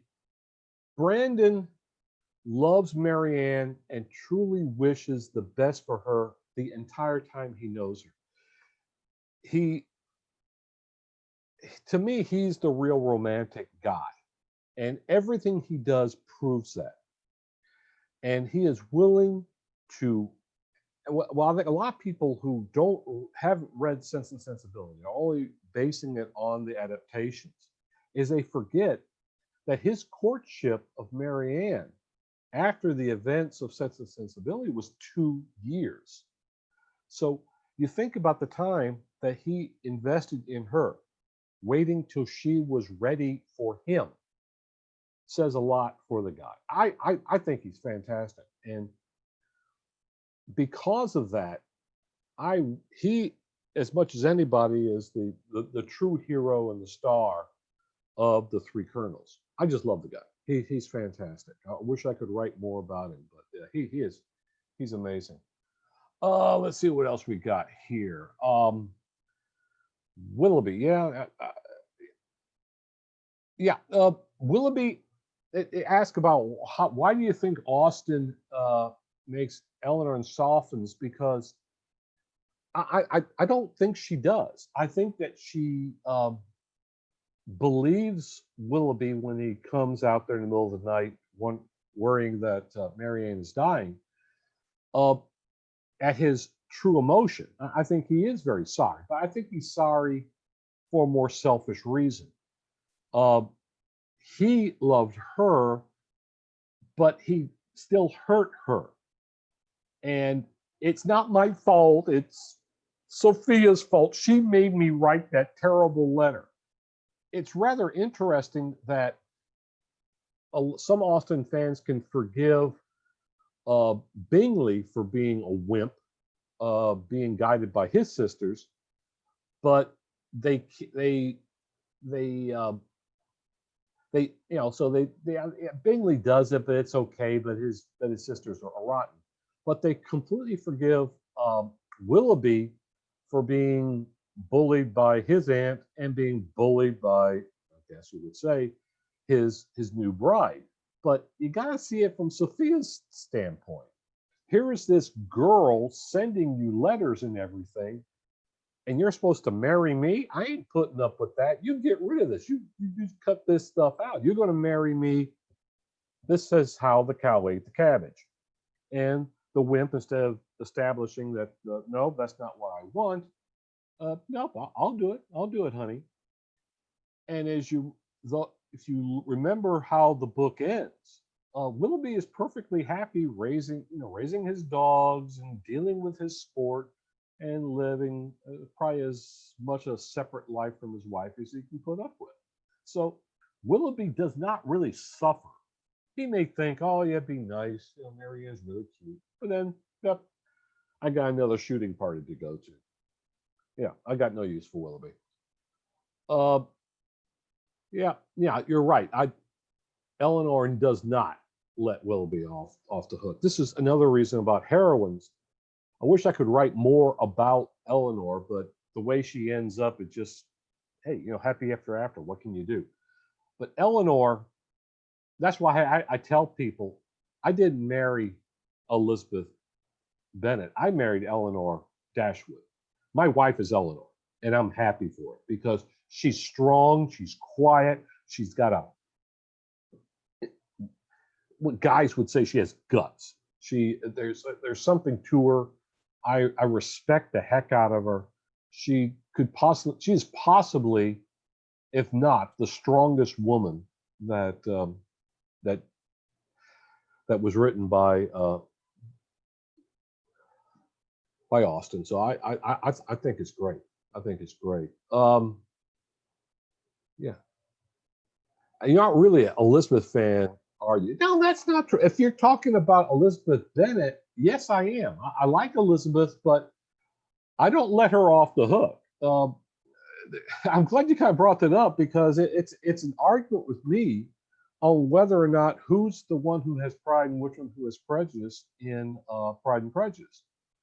And before I say that, I want everybody to remember Pride and Prejudice is basically written through the viewpoint of Elizabeth. Except for a couple of very, very minor scenes, you really don't know what Darcy's thinking. Only what Elizabeth sees Darcy thinking. So you have to look at not only what Elizabeth says, but what Elizabeth does. And to me, Pride and Prejudice is not only a great comedy and a great book, and it's a one that everybody ought to read. To me, the story of Pride and Prejudice is the growth of Elizabeth, where she starts out as this smart aleckly, bright Elizabeth Bennet, and by the end of the novel, she becomes a woman who is no longer Elizabeth Bennet. She is now Elizabeth Darcy. And that is a woman you got to watch out for. That is a person that you can truly respect. You notice she becomes quieter as the book goes on. She becomes more thoughtful. She saves that biting wit for the people who need it, like Lady Catherine and like George, don't get old, you're Wickham. So that is fascinating. And some of the adaptations miss that. They miss her growth. One of the things that I think they got right in the 1995 one was that the director made Elizabeth young. They gave her an excuse for getting so bent out of shape just because somebody didn't want to dance with her. Yeah, she overheard what Darcy says, and there's arguments between Abigail and I disagree on whether or not she was meant to hear that comment or not. And that's fine. But you have to remember that she really took that pretty seriously, and then she held on to it and instantly believed a practiced liar, hook, line, and sinker. This woman who's bright, intelligent, taught to always think about what's being told you, she falls like a rock for Wickham's tales. So it's because her feelings were hurt. And that's where her prejudice draws from, but it's also her pride in taking a step back and thinking, Bingley likes him. I mean, and he really does. And then he also see how he waits upon his completely awful aunt, how he makes these very stumbling but very subtle ways of protecting her when she's in company with her. She doesn't see the compliment that's being paid when he's always calling upon her or running into her in the woods. It's not because she's not intelligent. It's because her pride and her prejudice is so firmly in place, she can't see what's in front of her until the scene at the parsonage during the disastrous proposal, probably the worst proposal in the history of literature. And she was right to turn him down. I mean, if it was my sister, I'd know I'd turn him down to kick his butt. But the letter is like her mind is open, her eyes are open. And to me, that's one of the most fascinating parts of the book, where you read that passage from that point to where she shows up at Pemberley. You can see her change, where she says, yeah, I've always seen my father with pain, but she didn't really. Now she has to deal with it. Now she has to deal that her mother's not the brightest bulb, but she loves her daughters. Dad just sits there like a lump. He hides in his study reading, and Elizabeth's his favorite because Elizabeth will sit there and make fun of his neighbors. So the only time he ever stands up and becomes somebody you can respect is when he backs her to not marry Collins. Other than that, there isn't a whole bunch you can really respect Mr. Bennet for. And it's during this section of the novel where you see her growth that she then becomes a woman that you can respect. And so that's frankly my favorite part of the book. So that's the way I look at it. Now, you want to talk about Darcy, you can make a lot of assumptions about Darcy, which is the fun part of being an author. You can actually do that. But again, you have to still look at what Austen wrote, and you have to look at his actions. And you look at how he is generous really throughout the whole book. And he doesn't really change that all bunch, except he becomes a little less reserved. He claims he made this great change and great alteration in his person. I don't quite buy that either, except that he does become more vocal, less reserved, especially with people who are of a lesser station than he is.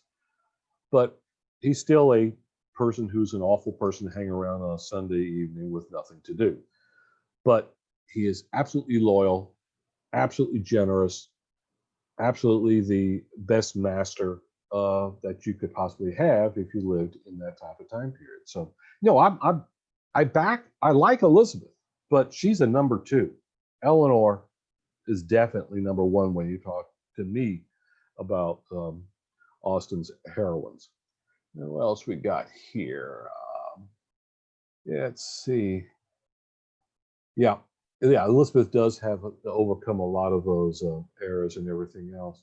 So we got about 15 more minutes. Are there any questions out there that are coming from the YouTube? Whoever's covering that. Let me see if I can pull that sucker up here, over here. Let's see what we got here. We got any questions? Yeah, okay. Yeah, let's see. In Mansfield, since the third daughters. Okay. Right. Well, if you come about third daughters and you want to talk about Mary, I like Mary. Yeah. Sorry, give me a second here. I've muted my computer. Okay. Okay. Not so much questions. We've been talking about a bit about younger daughters, older daughters. We agree that Crawford is awful and Willoughby too. Thinking about, sorry, I'm just going through trying to find them here. Again, you've got the sort of alone and eldest daughters, Eleanor and Jane, who have a lot in common, strengths and there's sort of special ways, and it being the younger daughters who really get to run wild a bit. So yeah, we've been enjoying it. That might be a theme in Austen's work, because you kind of see that Marianne is far more emotional and far more running around than Eleanor. Of course, you have the Bennet girls. You look at Emma. She's younger than Isabella, and she's the one who's kind of of course she's running everything at home, but she's being Emma. And then of course you have the Morlands, the huge family of 10. I don't know if she's the oldest daughter or not, but it's rather interesting about that. So maybe that was a theme that Austen had about older girls, that they had responsibility, they did thing, and the younger ones just kind of, you started losing interest in them, and they just kind of did. It's a bit messed around in Persuasion, of course, where Anne Elliot is the one who's responsible. Right. So yeah, and then I thought about weak mothers who really let their younger girls in particular get away with things, or fathers. Yeah, that seems to be a theme throughout there, except for yeah. Northanger Abbey, is with her strongest mother and father. Though I have a real soft spot for, in Mansfield Park, Bertram, Sir Thomas Bertram. I've argued before in a post that I think he's the best father she ever wrote. That because he tries to do well, but he's tied by his own station. He sees his mistakes and he corrects them as much as he can. And to me, that's the sign of a great father. And Very few of any of the other fathers that she wrote about can or are willing to do that. Mm. Which is rather, I mean, ones that you actually wrote, not the ones they referred to, like George Darcy or Mr. Dashwood, and the ones who pass away before we actually meet them. So, but before I get anywhere else, I have to put kudos to three people. I couldn't do what I do now without my editors. And Debbie Stein, Ellen Pickens, and my wife are the reason that my books read at all. I depend upon them. They are fantastic, and I love them all. So, ladies, thank you so much. So, any other things we can bring up? I do have other books, of course, out here. I have my New Orleans Modern. People talk about writing books in a modern, and it was probably the best way I could actually do anything with Emma. Is I took Pride and Prejudice, Sense and Sensibility, and Emma, and put them in modern day New Orleans, and that's my Crescent City series. If y'all like moderns, give it a shot. I really enjoy doing it. This is my Plains of Chalmette. It's kind of Austen-esque in that the two major combatants, characters in the book are Matthew Darcy, an American officer who is a distant relative of the Darcys of Pemberley, and Major Matthew, Major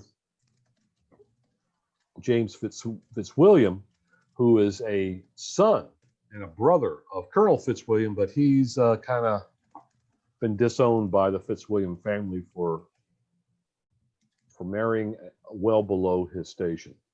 So through their eyes, you get to see not only New Orleans as it was in 1814, but also the importance of the event that was the Battle of New Orleans. Not all my stuff is that serious. My Western take on Pride and Prejudice, my first novel that I've had published, which is Pemberley Ranch.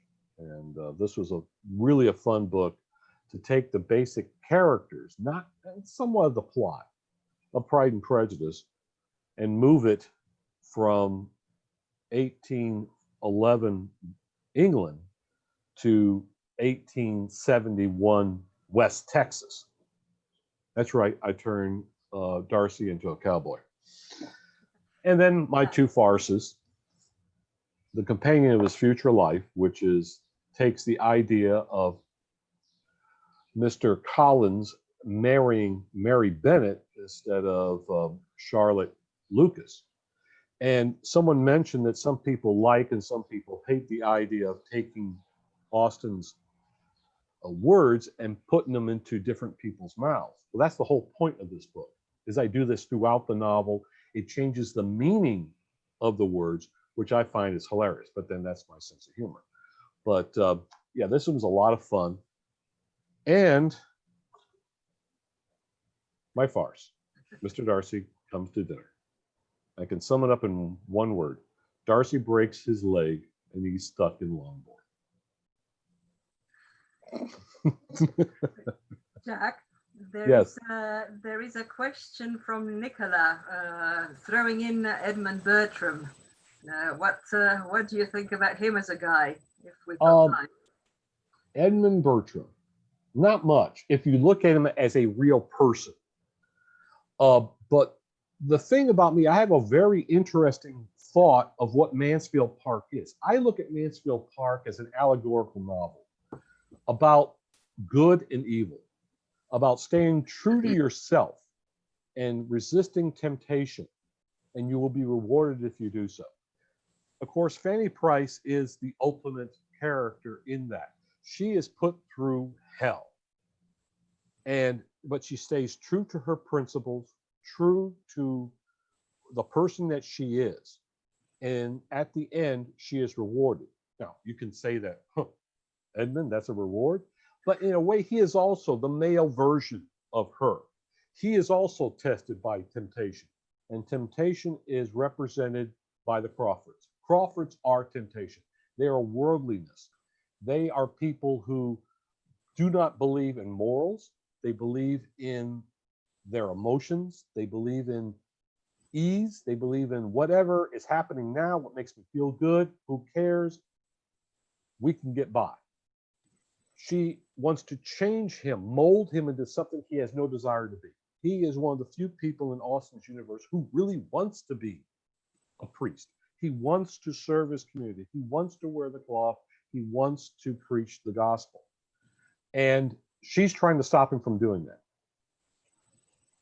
The person who backs him most on what he wants to do with his life is Fanny.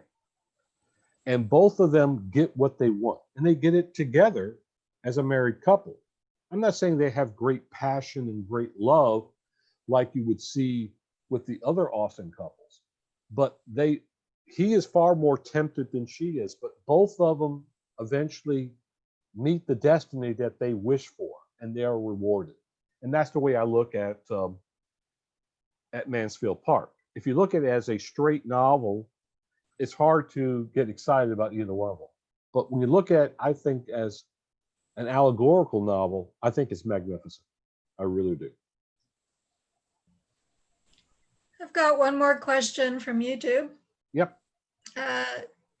Paige Hale wrote, I wonder, after writing so long, whether any of you struggle to craft original plots that avoid the common tropes, compromise, forced marriage, and so on.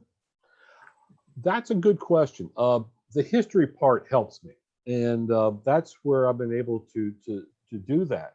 But that's also why the Jane Austen Fighting Men's universe is coming to an end. There's only so many tales I can write about these characters in that place I stuck them. Once you get past Rosings Park, which is going to be coming out. So what I have to do is start branching out and start thinking of original plots. Some of that's not necessarily going to be in Regency England. Some of the novels I've been considering to write in the future, yeah, it's going to be a forced marriage scenario as well, but different than what most people write. A lot of people write a forced marriage scenario and they keep Darcy and Elizabeth basically living separate lives until they fall in love and come there toward the end. I'm not doing that. It's going to be very different. So that kind of part of it, because what I like is once you get Darcy and Elizabeth together, they become an unbeatable team. And so if I write this novel, that's what's going to happen. There are going to be forces that are going to be coming upon them, forces that might be overwhelming, except that they're together and they work as a team. And through their teamwork and friendship, they will become in love. Now, they may have been lovers before then. After all, they are married. But you'll be able to see the growth of them becoming a unit. And because that's where I see the Darcys are, the Regency power couple. So if I write that book, that's what's going to be. I'm probably going to write some more books in the Crescent City universe because there's so much of Louisiana history that is interesting.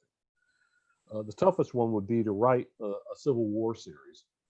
And I think we can kind of understand that.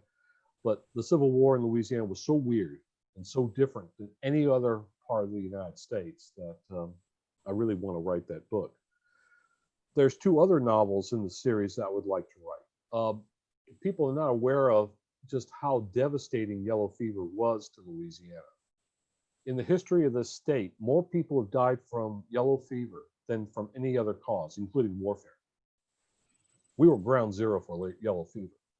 And we were also very much involved in the battle against yellow fever with,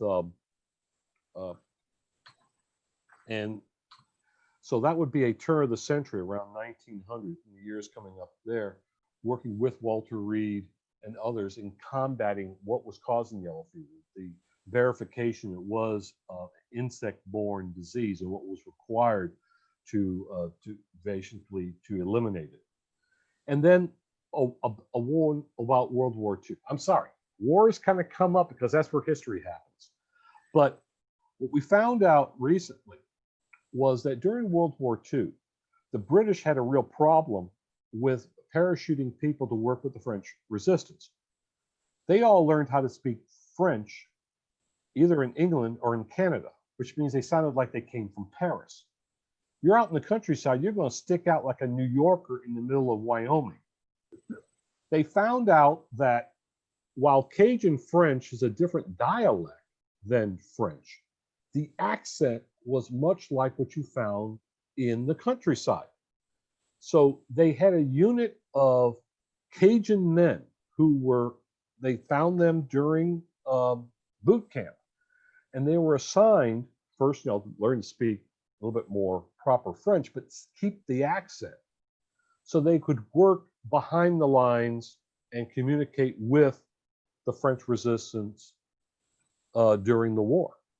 So I'm learning more about that, but that's a fascinating book that I really want to bring out there and to talk about that. And so that's just an amazing thing. And now we are out of time.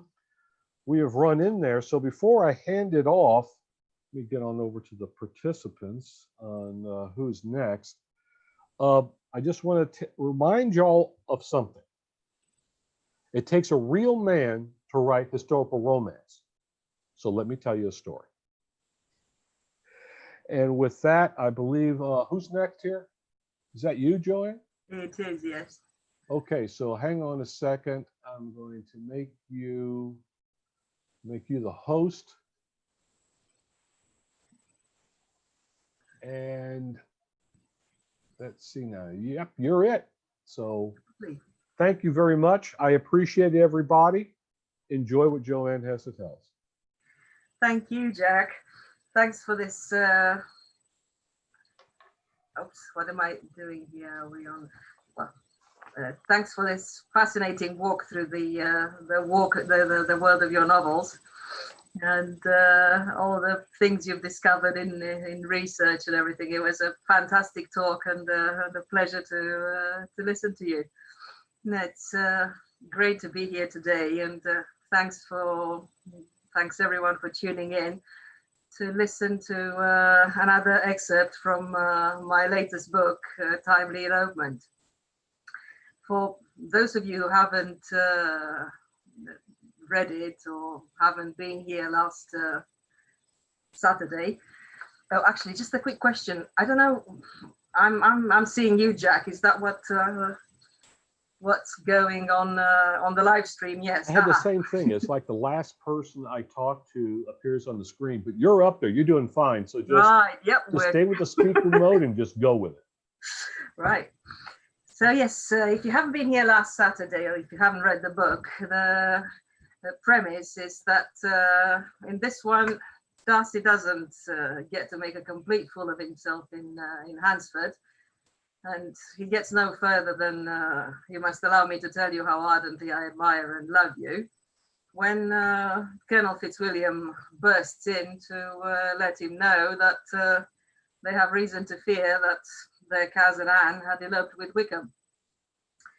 Now, it was really good fun to write a scenario in which Darcy doesn't propose like an arrogant so-and-so, but at the same time, it was a huge challenge because it was very hard to remember that I just could not afford to make Darcy sound nice, not too soon, because to start with, he still was very much an arrogant so-and-so because he hadn't had his wake-up call at Hansford. So he's still thinking that he's sacrificing a great deal by marrying Elizabeth and becoming related to her small country gentry family and, worse still, her tradesfolk's relations. And fair enough, some of his inner goodness still gets to shine through, and also his feelings for Elizabeth, but he's still got to learn to tell the difference between love and lust, and still has to learn to love unselfishly. But to begin with, his exceedingly put out, very much like Lady Catherine, that Elizabeth refuses his uncle's invitation to stay at the Fitzwilliams townhouse in Mayfair and chooses to go and stay in Cheapside instead. And unfortunately, that means that he has to continue his courtship in Cheapside. And when things don't go well there, he actually sees some benefit in taking his cousin, the Colonel's advice, and inviting Elizabeth and the Gardiners for a small family dinner at his house. Now, being Darcy, he's too impatient and he's unwilling to wait for notes to be passed back and forth for them to be able to agree on a convenient date.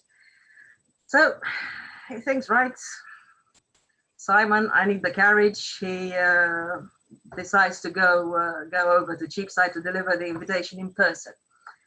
But as luck would have it, Mr. Gardiner has to go to Bristol on business on the following morning, and he's not going to be back for at least a week.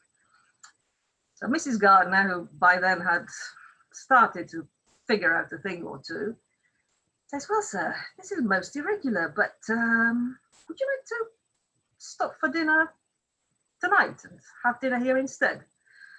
So Darcy, being besotted by this stage and not in the business of hiding it anymore, he accepts, and that's his first chance to learn a few things about Elizabeth and her family, and also discover a few things about himself as well.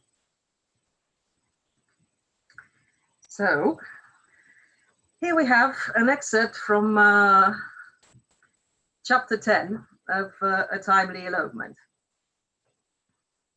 Darcy's first surprise of the evening, or the second, if you counted the impromptu invitation, was that Mr. Gardiner was an intelligent man. Not in the sense of having the shrewdness of a man of business, although, for all he knew, Elizabeth's uncle must have possessed that too, if he could run a successful enterprise. The remarkably pleasant surprise lay in finding him nothing like his sisters. Mr. Gardiner spoke like a man of sense and education, who was no stranger to good taste and good breeding. Moreover, he was a genial host. More surprises were in store for Darcy, and they surfaced one after the other once a maid had made an appearance to let them know that the ladies had come down and were waiting for them in the parlour. Darcy learned that Mr. and Mrs. Gardiner had 4 children, not 2, and the little ones were all allowed to dine in company instead of the nursery, a well-deserved concession by the looks of it, for none of them could be faulted for their manners. Not even the youngest, a round-faced girl who seemed to be but 4 or 5 years of age. The children had a governess, another surprise, and the young lady was permitted to dine with the family. The fare was excellent and the dining room pleasantly appointed, but Darcy could scarce register such details, too caught up in the seemingly endless succession of fresh discoveries. Namely, that Mrs. Gardiner hailed from London. She had revealed as much during the first course. That the sedate Jane Bennet could speak at length and with as much animation as the others, and it was only a passing reference to autumn walks in Hertfordshire that brought a shadow to her visage. It was no less surprising to find that the conversation flowed with ease around the dinner table, and that he was not averse to contributing, as his early attention gradually released him from its tight coils, and his discomfort abated. It was not long before he found himself able to converse with Mrs. Gardiner about familiar places and mutual acquaintances, and chuckle at the recollection of boisterous harvest fetes. And throughout all this, ran the vibrant red thread of Elizabeth's manifest good spirits.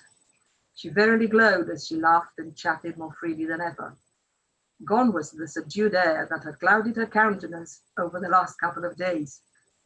He could almost say that he had never seen her thus at any other time, certainly not in Kent, perhaps not even in her home, nor in her other familiar surroundings. He could not say what had effected this transformation, but it was wondrous to behold. She sat across from him, and it was only with the greatest effort that Darcy could tear his eyes away from the enchanting picture she presented. It would be a vast deal harder to tear himself from him at the end of the evening, and well he knew it. There was nothing he could possibly want more than to hasten the day when he would be allowed to take her with him. The epiphany that followed was long in coming, unforgivably so, as he would eventually berate himself with horrified harshness. Yet it did come at last.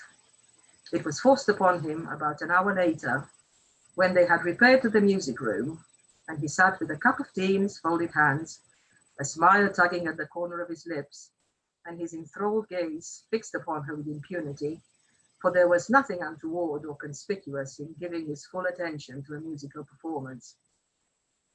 One that had been often rehearsed, apparently, for there was nary a flaw in the execution. Elizabeth sat on the long bench before the pianoforte with the eldest Miss Gardner on one side and Miss Emily, the youngest, on the other. Miss Gardner was the chief performer, while Elizabeth turned the pages and added the odd set of harmonious chords in the right places. The final notes of the rondeau were entrusted to Miss Emily, who played them with chubby little fingers, then spun round to gleefully beam at her cousin. "That was just right, Lizzie, don't you think?" the girl chirped, and was scooped up into a warm embrace. "Of course I do. Both of you played your parts to perfection. No wonder your mamma and papa are so very proud of you," Elizabeth replied, as she exchanged affectionate glances with her aunt and uncle, then dropped a kiss on Miss Emily's cheek and another into Miss Gardner's flaxen ringlets. And that was when realization hit, leaving Darcy aghast at his former blindness. He was no better than Tyndall, just as dismissive, just as self-absorbed. He had not been quite so crass as to liken her to a lustrous filly, neither in his thoughts nor, heaven forbid, in casual conversation with others. But he too had been of the firm opinion that the only way forward was to pluck her from her relations' midst, to separate her from all these people whom she loved so dearly. How in heaven's name had he not seen until this very moment what anguish the separation would have caused her? The tug at his heartstrings was as sharp as a physical pain, and Darcy's heart lurched at the thought of ever seeing her suffer, and worse still, being the one to blame for her distress. She verily glowed tonight because she was happy. What sort of a selfish beast would take this away from her and expect her to find ample compensation in what he had to offer? The violent surge of self-recriminations was stemmed by a soul-comforting thought. Praise be, he had held his tongue and had not made that unconscionably cruel request in form. He squirmed as he remembered his response to Elizabeth's declared intention to remove to Cheapside. At the time when he had judged Mr. and Mrs. Gardner and found them wanting without having even met them. She had doubtlessly detected his disdain for her connections in trade, but at least he had not betrayed the full breadth of his shortcomings. Thank goodness for small mercies, Darcy inwardly scoffed, and promptly sought to smooth his countenance, lest the self-directed scorn be misconstrued as dissatisfaction with the present company. There was good reason to hope that he had wiped the scowl off his face by the time Elizabeth glanced towards him, for there was no censure in her eyes, nor was she in any haste to look away as her lips curled up into a smile. Jane Bennet and the Gardners were already ranking quite high in Darcy's estimation, even before they went and endeared themselves to him even more. The first by offering to assist the governess in taking the little ones to their chambers, and the older couple by choosing to sit together on the furthermost sofa and quietly discuss something or other. Thus, for the first time in 2 days, 2 very long days, he was allowed a few moments of private conversation with Elizabeth, and he was grateful to all three for the kindness, regardless of whether it had been extended inadvertently or on purpose. Either way, it gave him the opportunity to claim a seat beside her, the one that Miss Bennet had vacated, and softly say, "I would like to thank you and your relations for this evening. It was remarkably pleasant." An engagingly impish smile came to tug at the corner of her lips. I'm glad to hear it. Sudden arrangements have such a way of going awry. It is more through luck than judgment that they meet one's expectations. And there it was again, the delectable admixture of sweetness and archness that had bewitched him from the earliest days of their acquaintance. Its return easily made up for 2 whole days of awkward silences and all too brief exchanges. He had always delighted in her teasing, even when he was not altogether certain of her meaning, as was the case now. Was she only referring to his sudden addition to the family party, or did she have also something else in mind, such as his sudden proposal, for instance? This was not the time for him to earnestly declare that he would bend both luck and judgment in order to ensure that nothing would go awry in that regard. As for his expectations for this evening, he had better not reveal that they had been exceeded in every way. He would have been tantamount to owning that he had thought little and therefore expected little of her relations. And given his recent epiphany, he was not about to remind her of past sins.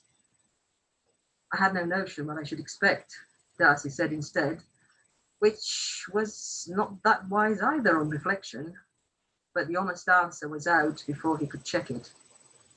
Nor could he help adding with a faint smile, his voice lowered to a near whisper, I hope you will agree that we are well into uncharted waters, you and I. Are we?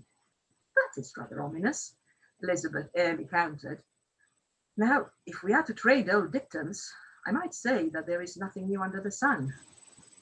In general, perhaps, but this is very new to me, and I am not at my best in unfamiliar circumstances, Darcy brought himself to own by way of justification for what it was worth.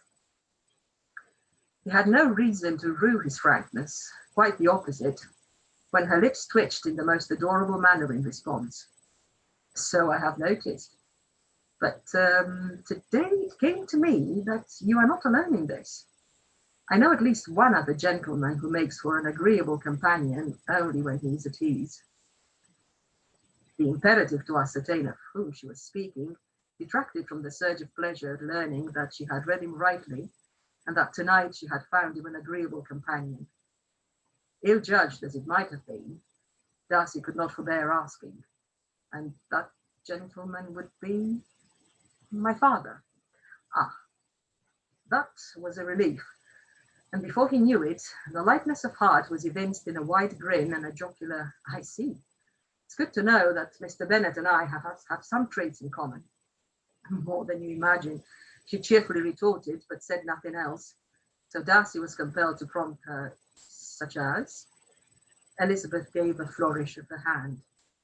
I could give you an exhaustive list, but that would deprive you of the satisfaction of seeing for yourself. Besides, delineating character is long and thirsty work. Would you care for another cup of tea? I thank you, no. In fact, I should take my leave, he acknowledged with profound reluctance. I should not detain your uncle any further from his preparations for the journey. And Georgiana must be wondering what has become of me. Oh, yes, of course, Elizabeth concurred, shuffling back into the seat she was about to quit. Pray give my regards to Miss Darcy, and I hope that you and your cousin have better success on the morrow. He nodded in appreciation and pensively replied, Yes, I expect Fitzwilliam and I will go back to inquire into his men's progress, much as they would rather we did not. Oh, how so? Darcy shrugged. Having the pair of us underfoot is of no use to anybody, so I cannot fault them for asking us to stay away and wait for tidings. Nonetheless, I will be hard-pressed to oblige. That I can well imagine, Elizabeth said with feeling, and there was great solace to be found in the sympathetic look she cast him.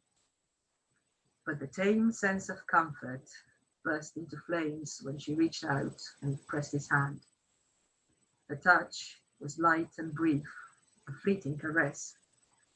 Her slender fingers were instantly withdrawn, and she curled them in a tight clasp around her other hand, as though she already regretted her intrepidity. So, with no little effort, Darcy restrained himself from reclaiming the exquisite indulgence, much as he was tempted. And temptation soared as he sat motionless beside her, the back of his hand still tingling, his gaze sweeping searchingly over her face.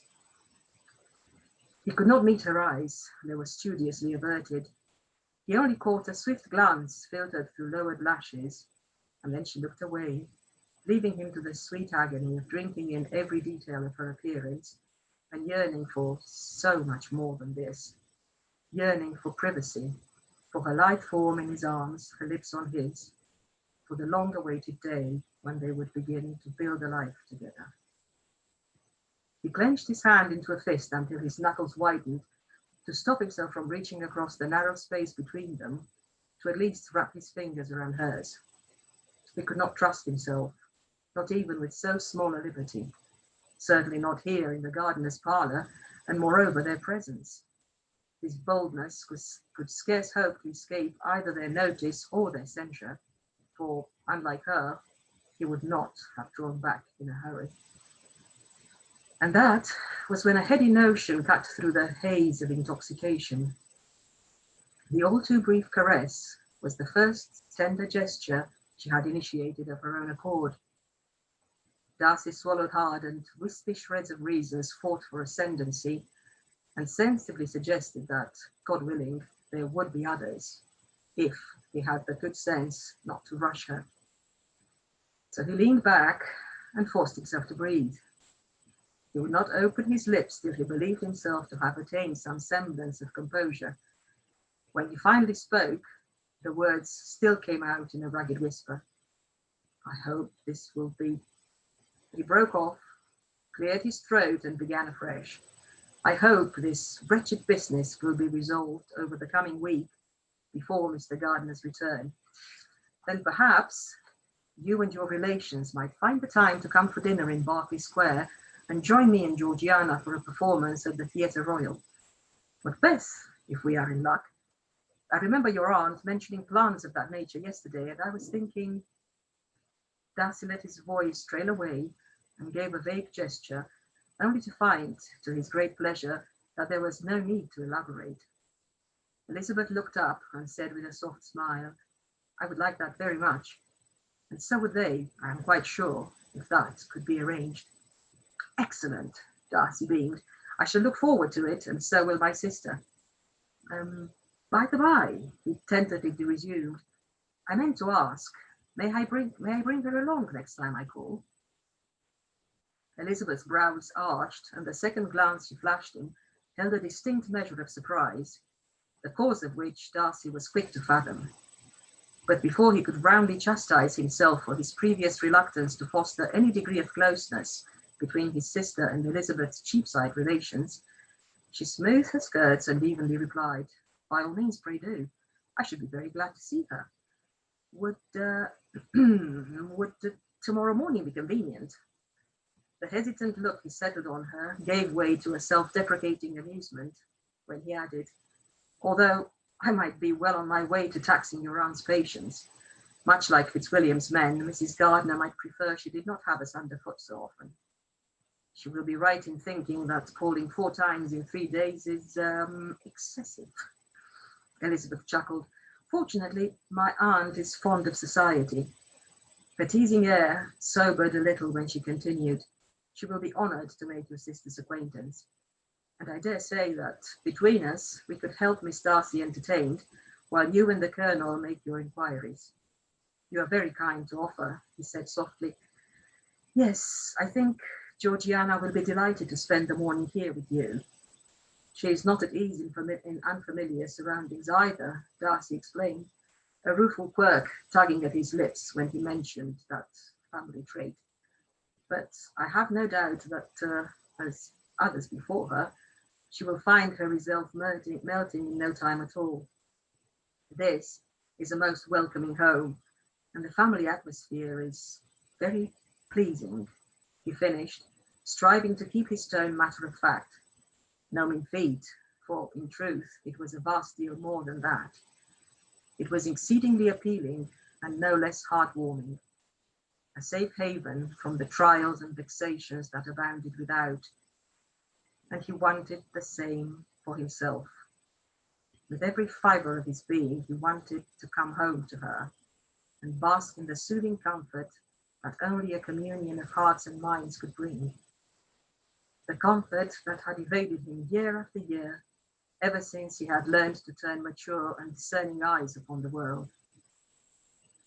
It was the oddest time to consider age-old poems, but the lines sprang to mind all the same and struck the deepest chord, for they were fitting, very much so in every way. There is nothing more potent nor more admirable than this, when a man and a woman who share the same ideas about life keep house together. It pains their enemies and delights their friends, but only they themselves know what it truly means. It would mean everything. He knew as much already, and he could scarce bear to go through yet another day without it.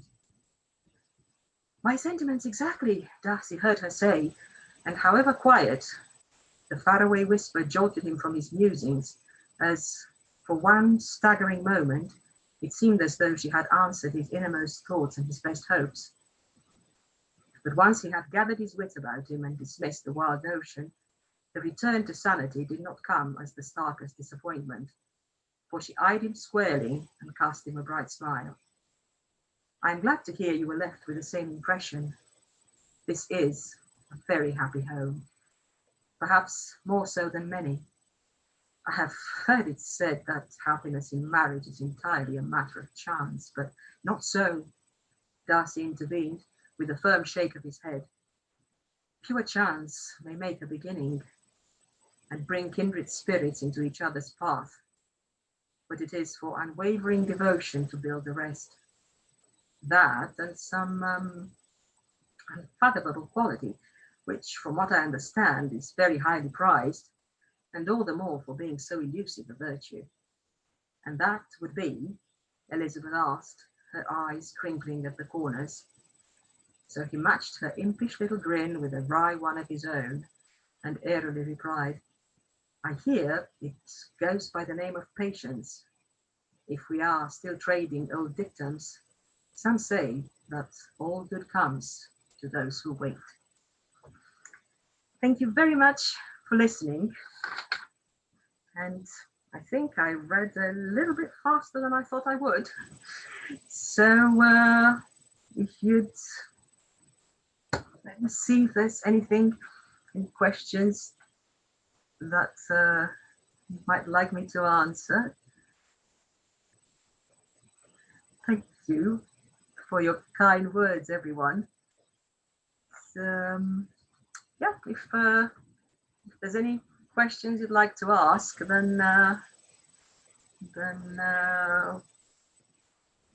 shoot. Joanna? Yes. Hi, this is Cara Louise on the watching on YouTube, and let me start my video. There was no, well, the only question was the title, but then we got some answers, which is a timely elopement, which is right. It is. Okay, but people were very excited and are downloading it at the right now, so they really enjoyed it.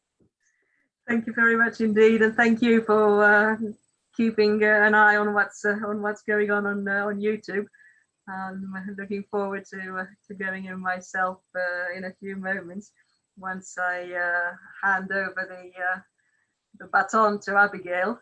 I have one more question from Kimball, I'm not sure how you say it. She says, what was your favorite variation you wrote? Oh my goodness, that is quite a question. I think until, well, as of last year, it probably was The Journey Home to Pemberley.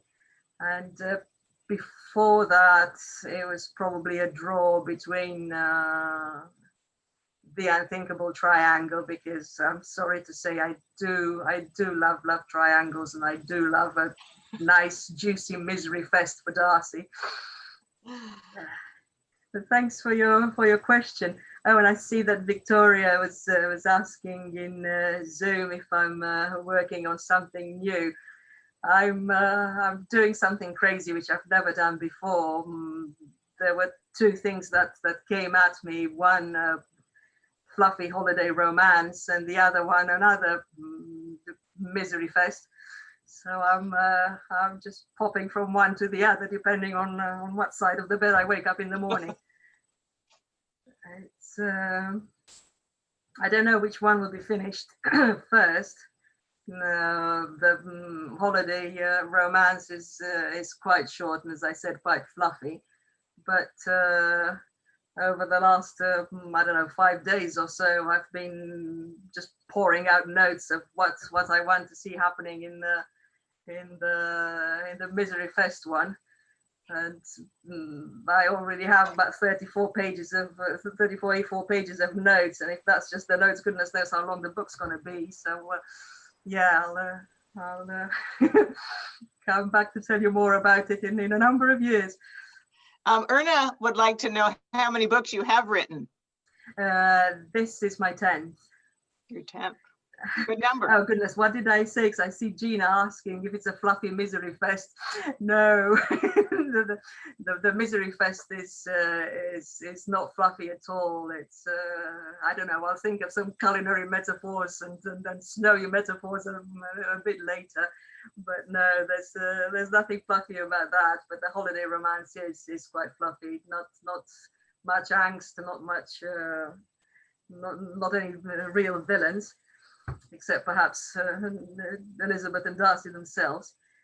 But I think we are, oh yes, I could combine the fluffy misery fest. Thank you, Gina. That's going to make for an interesting endeavor. I think it's coming up to the time when, we have time for one more question. Oh. Leslie wants to know, how long does it generally take for you to write your novels? It depends. This last one probably took me about 3 months to write it, and another 2 more months to fiddle with it, or perhaps another month to fiddle with it. But it could be much longer, so, and I expect the longer book that I have in mind to take me a fair while. But thanks ever so much, everyone. It was an absolute pleasure to be here with you.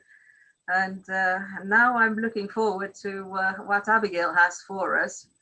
And I don't know if I'm wrong, Abigail, I can't wait to find out, but I think this ties into a certain post you put up at Austen Variations in May. And I'm keeping my fingers crossed that it is actually going to be something about that, because that was absolutely jaw-dropping. So please tell us more.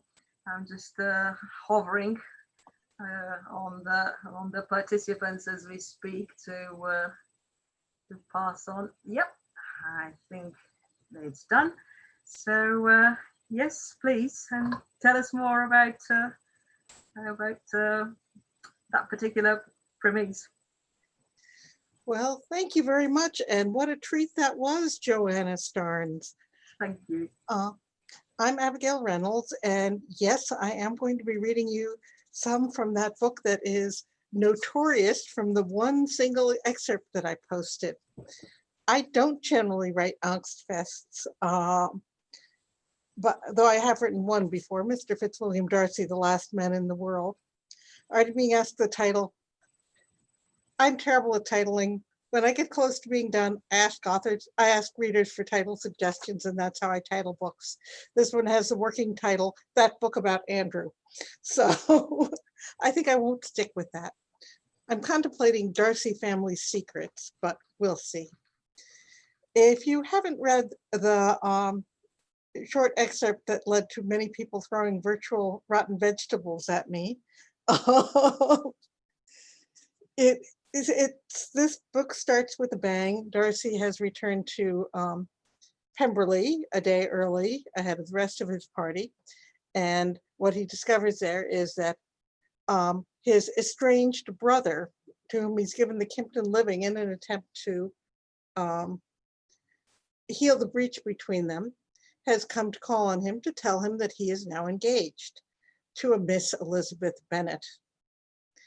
And so, yes, we have an angst fest here. And in the actual book, we then go on to find out how it is that Andrew Darcy has ended up engaged to Elizabeth Bennet. But what I'm going to read you today is actually partway into the story. This is the day after Drew has given Darcy his terrible news that he is married, he is engaged to Elizabeth, and that it is a love match. He loves her. So this is the next day. Darcy has not had a good night. The Bingleys and Georgiana are about to arrive. And to give you a little background on Drew, he was disowned by their father some years earlier. And reasons aren't terribly clear, though they probably had something to do with his politics. He's an ardent abolitionist. So I will start out. I see a question here. Has Fitzwilliam Darcy already met Elizabeth Bennet? Yes. This starts at the same point in Pride and Prejudice where Elizabeth goes north with the Gardiners. Darcy has met her, proposed to her, been refused. So this is a huge blow to discover that she is now engaged to his brother, who is nowhere near as good a catch as he is. Well, not a bad catch for Elizabeth by any means, nowhere near as good. And this goes a little bit faster than in Pride and Prejudice. For various reasons, I had to move things forward a little bit. So this is July rather than August. So it's only about 3 months after Darcy has proposed to Elizabeth. So what you're going to hear today is Andrew calling on Darcy with Elizabeth. Darcy was not prior to this aware that Elizabeth was in Derbyshire. So we'll start out here, and I'm going to do my best here, but I do handwrite my books and then I dictate them into the computer, which involves dictating punctuation. So I'm hoping I'm going to be able to read this without putting any punctuation or new paragraph or open quote in it. If I do, I'm sorry. So here we go.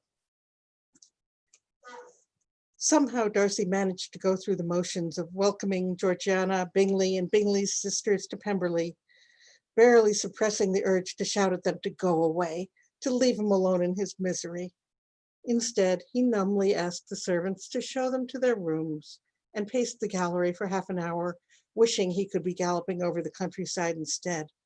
Perhaps the wind whistling past his face could bring him reprieve from this pain for a few minutes. Miss Bingley was the first to return downstairs, no doubt hoping to find him alone. But the housekeeper followed his instructions to place servants in whichever room Miss Bingley occupied. She had become increasingly desperate in her pursuit of him of late, and Darcy had no desire to be entrapped by her. If only Elizabeth had agreed to marry him. But the thought of Elizabeth was like glass shards ripping through his skin. Elizabeth and Drew, a punishment from a vindictive God for his sin of pride. But Darcy made polite conversation with Miss Bingley, listening with an effort to her gushing obsequious praise of Pemberley, until Bingley joined them, reporting that the Hursts had elected to rest for a time after their long journey. Georgiana did not reappear for nearly an hour, but that was hardly surprising. Georgiana always found Miss Bingley's attentions overwhelming, and they had been traveling together for days. Georgiana took a seat next to him, a faint air of concern on her brow. "Has something displeased you, brother?" she asked in a low voice. Not for the first time, Darcy wished Georgiana were a little less perceptive. From experience, he knew she would not believe a flat denial. "I did not sleep well, but that is all." He had lain awake for hours, haunted by the specter of Elizabeth in his brother's arms. His sister nodded, seeming to accept his explanation, and began to pour tea for their guests in the teacups his mother had carefully chosen to complement the rose silk on the walls. Had Darcy been able to care about anything, he would have been proud to see her taking on her hostess duties with such aplomb. The butler appeared in the doorway and intoned, "Mr. Andrew Darcy and Miss Bennet." "Elizabeth," The sight of her caught him by the throat.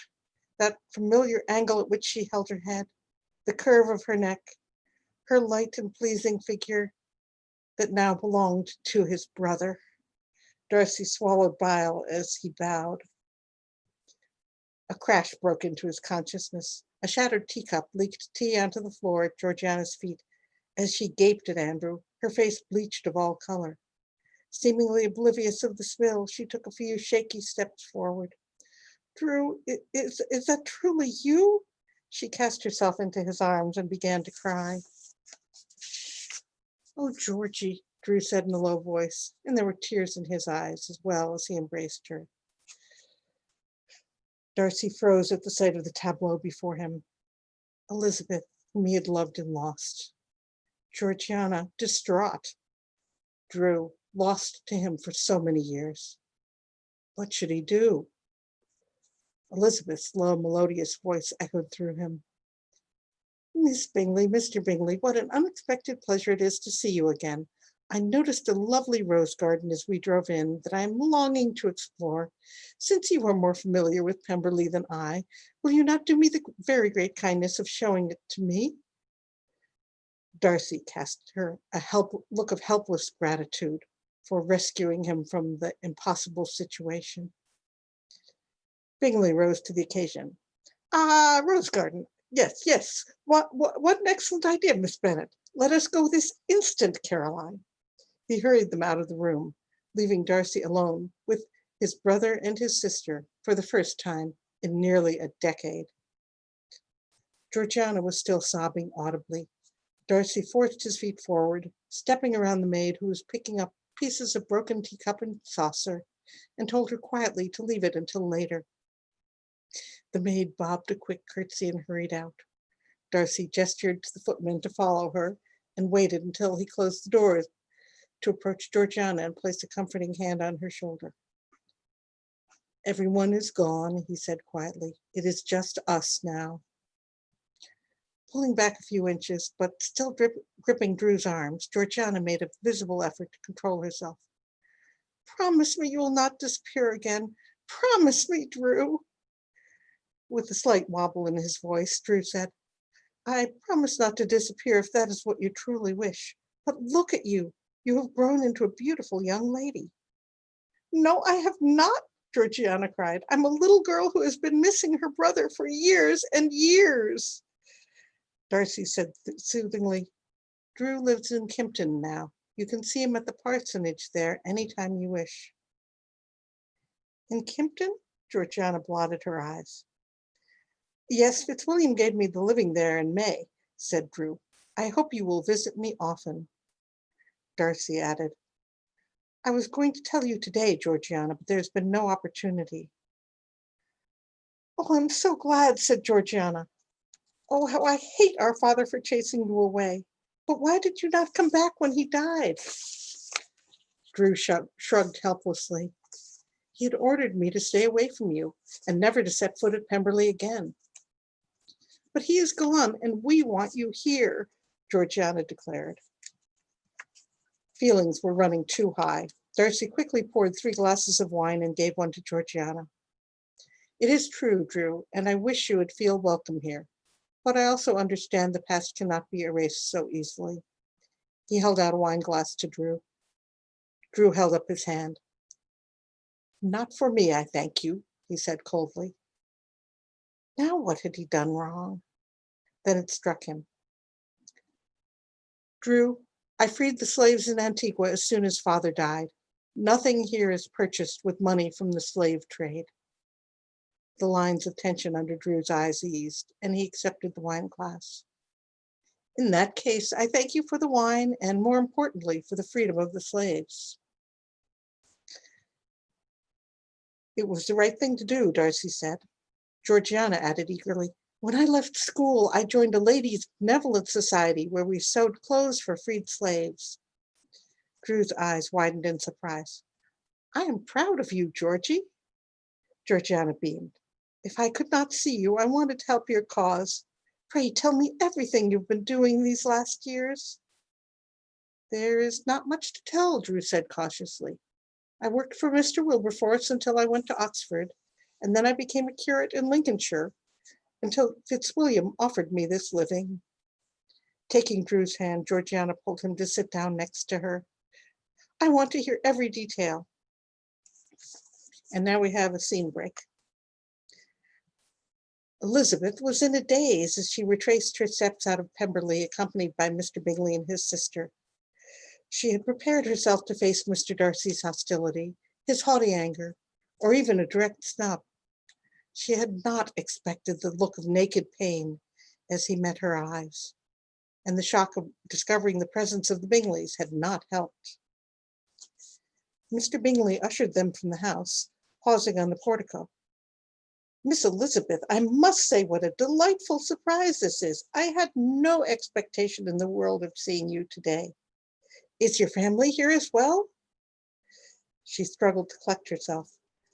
Just my aunt and uncle, who invited me to join them on their tour of Derbyshire. I'm equally surprised to see you. I expected only Mr. Darcy today. Is your family in good health? Asked Mr. Bingley. Was he thinking of Jane? If there was any chance of something good coming out of this disaster, Elizabeth would seize it. They are, I thank you. She decided to take pity on him. My youngest sister, Lydia, is visiting a friend in Brighton, but all the others are at home. He brightened visibly. I pray you give them my very best regards. Miss Bingley, having had enough of being ignored, said pointedly, I do not believe I have ever heard of Mr. Andrew Darcy. Elizabeth hesitated. Her first instinct was to avoid the question, but Darcy's look of agony when he had seen her in the doorway gave her pause. If answering Miss Bingley's impertinent inquisitiveness would take the onus of explanation from Mr. Darcy, she would do it for him. He is Mr. Darcy's younger brother. She bit back on the temptation of adding how surprising it was such a dear friend of the family was unaware of his existence. Miss Bingley looked down her nose at Elizabeth and declared haughtily, Mr. Darcy has no brother. I encourage you to take up the question with him, Elizabeth said obligingly. No, he told me once that he had a brother who had been disowned, said Bingley, then looked suddenly stricken. Forgive me, I should not have said that. Poor Mr. Bingley. I am well aware that their father disowned Mr. Andrew Darcy for his political views, and I'm glad he and his brother have reconciled. There, that should save some embarrassing questions later. Miss Bingley's face was white. She must detest Elizabeth's apparent intimacy with the Darcy family secrets. How did you come to make his acquaintance? Elizabeth gave her sweetest smile. We met through a mutual friend. You must know him well to pay a call with him alone. Miss Bingley lofted her nose in the air. An unmarried lady can never be too careful. Oh yes, Miss Bingley's knives were out. And now we have another scene break. Darcy could feel his skin prickling before Elizabeth even reached the drawing room. The sound of her light laugh, a lure he could not resist. She came in with Bingley and his sister, but she was the only one he saw. The others might as well have been ghosts. Drew, damn him, went immediately to stand next to her. Miss Bennet, will you do me the great honor of introducing me to your friends? I would be most happy to, said Elizabeth with the barest glance at Darcy. Miss Bingley, Mr. Bingley, pray permit me to present to your acquaintance Mr. Andrew Darcy, the vicar of Kympton and Mr. Darcy's brother. Andrew, Mr. Bingley holds the lease on a country house not far from my home. That's where I first met your brother. Darcy flushed. It was his obligation to make the introductions, but once again Elizabeth's presence had turned him to stone. If she thought him ungentlemanly before, this would confirm the opinion. Somehow he managed to say, Miss Elizabeth, welcome to Pemberley. May I be permitted the honor of introducing you to my sister, Miss Darcy? Elizabeth avoided his eyes, but curtsied to Georgiana. It is great pleasure, Miss Darcy. Georgiana blushed.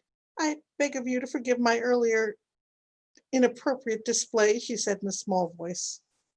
Elizabeth said warmly, My dear Miss Darcy, If you had not shed a tear when you saw your brother for the first time in years, I would think much the less of your familial affection.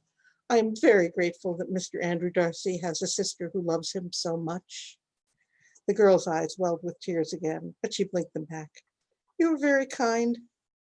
Drew said to Georgiana, "In addition to regaining a brother, you will also soon have a new sister. Miss Bennet has done me the very great honor of agreeing to become my wife." Georgiana's brows drew together. "You are marrying Miss Bennet?" She cast a confused look at Darcy. Devil take it, Darcy had forgotten he had hinted to Georgiana of his own hopes back when he had been certain Elizabeth would accept his proposal. She knew, and he had to stop her from saying anything. "Drew came to me last night with the glad news that he had met the companion of his future life, and I am certain you will join me in wishing them both happy." Miss Bingley burst into the frozen tableau. "Eliza Bennet, you sly thing, you did not say a word. I cannot begin to tell you how happy I am to learn of this. I could not be prouder and more overjoyed if you were my own sister." Darcy's lip curled. Naturally, Miss Bingley was overjoyed. In a stroke, Elizabeth had been turned from an obstacle to her pursuit of him into a potential ally. Elizabeth seemed taken aback by this effusion of pleasure from Miss Bingley, but she recovered enough to receive Bingley's hearty congratulations. "I thank you, but I must warn you it is not yet announced. Mr. Andrew Darcy has only just written to my father for his permission." "Still, it is excellent news," exclaimed Bingley. One might almost think it an ordinary announcement of an engagement, were it not for the worried glances Georgiana kept casting in Darcy's direction, and apart from the aching hole where his heart should be. They had seen break. They had stayed over the half-hour prescribed for calls when Andrew said stiffly, "I thank you for your kind hospitality. It has been a pleasure to meet your guests." Miss Darcy cried, "Oh, must you leave already? Can you not stay to dine with us?" Even knowing Andrew as little as she did, Elizabeth had no doubt he was near his limits. "I wish we could, but we are otherwise engaged for tonight," she said. It had only been an informal plan for Andrew to dine with the Gardiners and Elizabeth, but it would do for an excuse. Looking bereft, Miss Darcy asked, "Tomorrow, perhaps?" She looked on the verge of tears again. Had Darcy winced at her words? But he said, "We would be delighted to have you join us, and Miss Bennet's aunt and uncle as well, if they are willing." At least he was making an attempt. But if a brief call had been this painful, a long dinner party would be agonizing. "I am honored by your invitation, but I cannot speak for my aunt and uncle's plans, and I am at their disposal," Elizabeth said. "Where are you staying, Miss Bennet?" Darcy's eyes were so intent that she had to look away. "At the White Hart in Lambton," she said uncomfortably. He nodded. "My sister and I will call there tomorrow to deliver the invitation personally. With your permission, Drew, of course." "Of course," said Andrew dryly. Did he resent being left so little choice? Miss Darcy darted forward and kissed Andrew's cheek. "Thank you so much for coming today. I cannot tell you how much it means to me." The young clergyman clasped her hands and whispered something in her ear. She smiled tremulously in response. Elizabeth curtsied and bade the party good day. As she left the room on Andrew's arms, she was certain Darcy's eyes were boring holes into her back. Outside, the gig was waiting.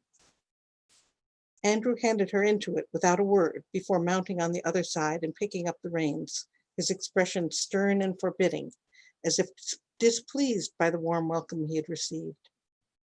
Even if she had felt the inclination to question him, Elizabeth's own disquiet would have prompted her to silence. She could not doubt now that Mr. Darcy's tender sentiments towards her had not abated as she had expected, nor that, by engaging herself to his brother, she had caused him heartache. Learning that she had hurt him was painful enough. Worse, far worse, was the discovery that she herself was no longer indifferent to him. How had that happened? Before coming to Derbyshire, she had lived in the fervent hope of never seeing him again. After hearing his housekeeper's praise of him during her tour of Pemberley, she had felt a certain warming of her regard, but still felt no desire to renew the acquaintance. Why, then, did she suddenly feel a connection to him now, when all hope must be in vain? Somehow she needed to put these thoughts from her mind forever. Mr. Darcy was to be her brother-in-law. She was to marry the near stranger beside her, a man whom she respected, but for whom she felt no particular warmth. Looking at him did not kindle a fire inside her, not like, no, she would not even think it, not now, not ever. She would focus on learning to love Andrew Darcy. Her mouth tasted of ashes.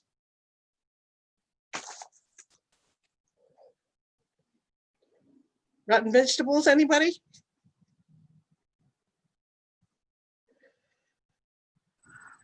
Oh, I have to unmute myself. This was fantastic. Thank you very much. It's I can't wait for the finished article. Oh dear, those poor people, and poor Darcy, of course. That's just, I sound just like Miss Bingley here, but poor Darcy, what agonies he must be suffering.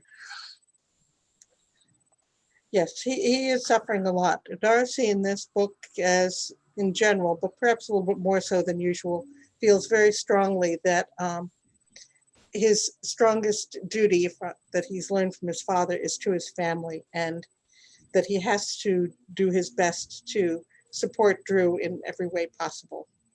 Looking On at YouTube, we have a lot of comments just wondering what's going on, why she accepted him. And I'm sure everybody's really interested to find out the story behind this. Yes, well, I'm not going to give that away, but you probably picked up from this that she isn't 100% happy about the engagement. She's not unhappy about it because he's a good match and a decent man. But if his last name hadn't been Darcy, she probably would have been a lot happier about the match. So you will find out about that.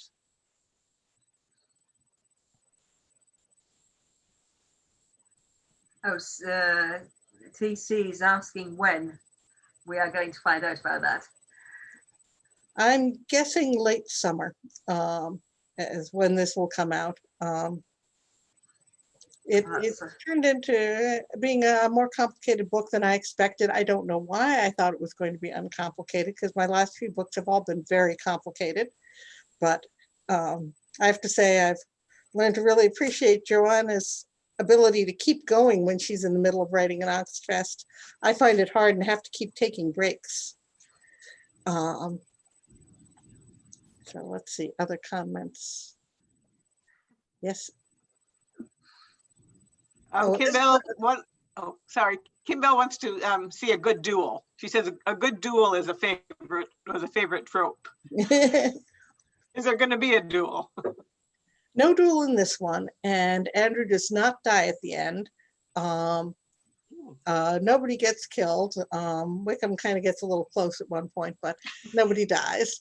I didn't want to take that easy way out there. They're going to have to all face the music. Darcy and Elizabeth do end up together. Andrew even has his own happy ending, which he deserved because he really is a decent guy. I know everyone wants to hate the man Elizabeth is engaged to, but he does not deserve it. Paige would like to know, as a clergyman, how Drew would take Lydia's scandal. Drew is not a very judgmental person. Lydia's scandal plays out a little differently in this book. He would disapprove of it, but Drew actually takes Mary under his wing in the course of this book and gives her a little bit less traditional view of religion, what would have been called a more nonconformist view. What were called then evangelicals, which I don't like using the term because it's very different from what modern readers think of when they hear of evangelical Christians. But he has a much more faith-based practice that is less involved with following rules, especially following rules just because of being female. So there's a long segment where he's teasing Mary away from her Fordyce's sermons and into good works instead.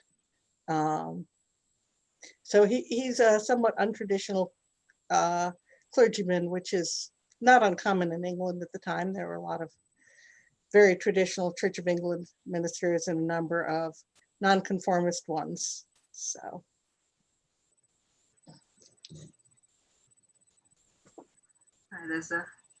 It's not quite a question, but I just love that comment from Robin Gant a few minutes ago. Those darn Fitzwilliams keep complicating things. Well, don't they just? Yes. Well, the Fitzwilliams do make a little bit of an appearance in this one, not very much, but one of the conflicts here is that Oh, I don't know if she meant the Fitzwilliams as the family or just the Fitzwilliam brothers. No, sorry, I lost it completely here. No, ignore me. Yes. Well, one of the conflicts here is that Lord Matlock makes his money, as many of the aristocracy do by that point, in the slave trade. And therefore, Andrew is very unpopular with him as well.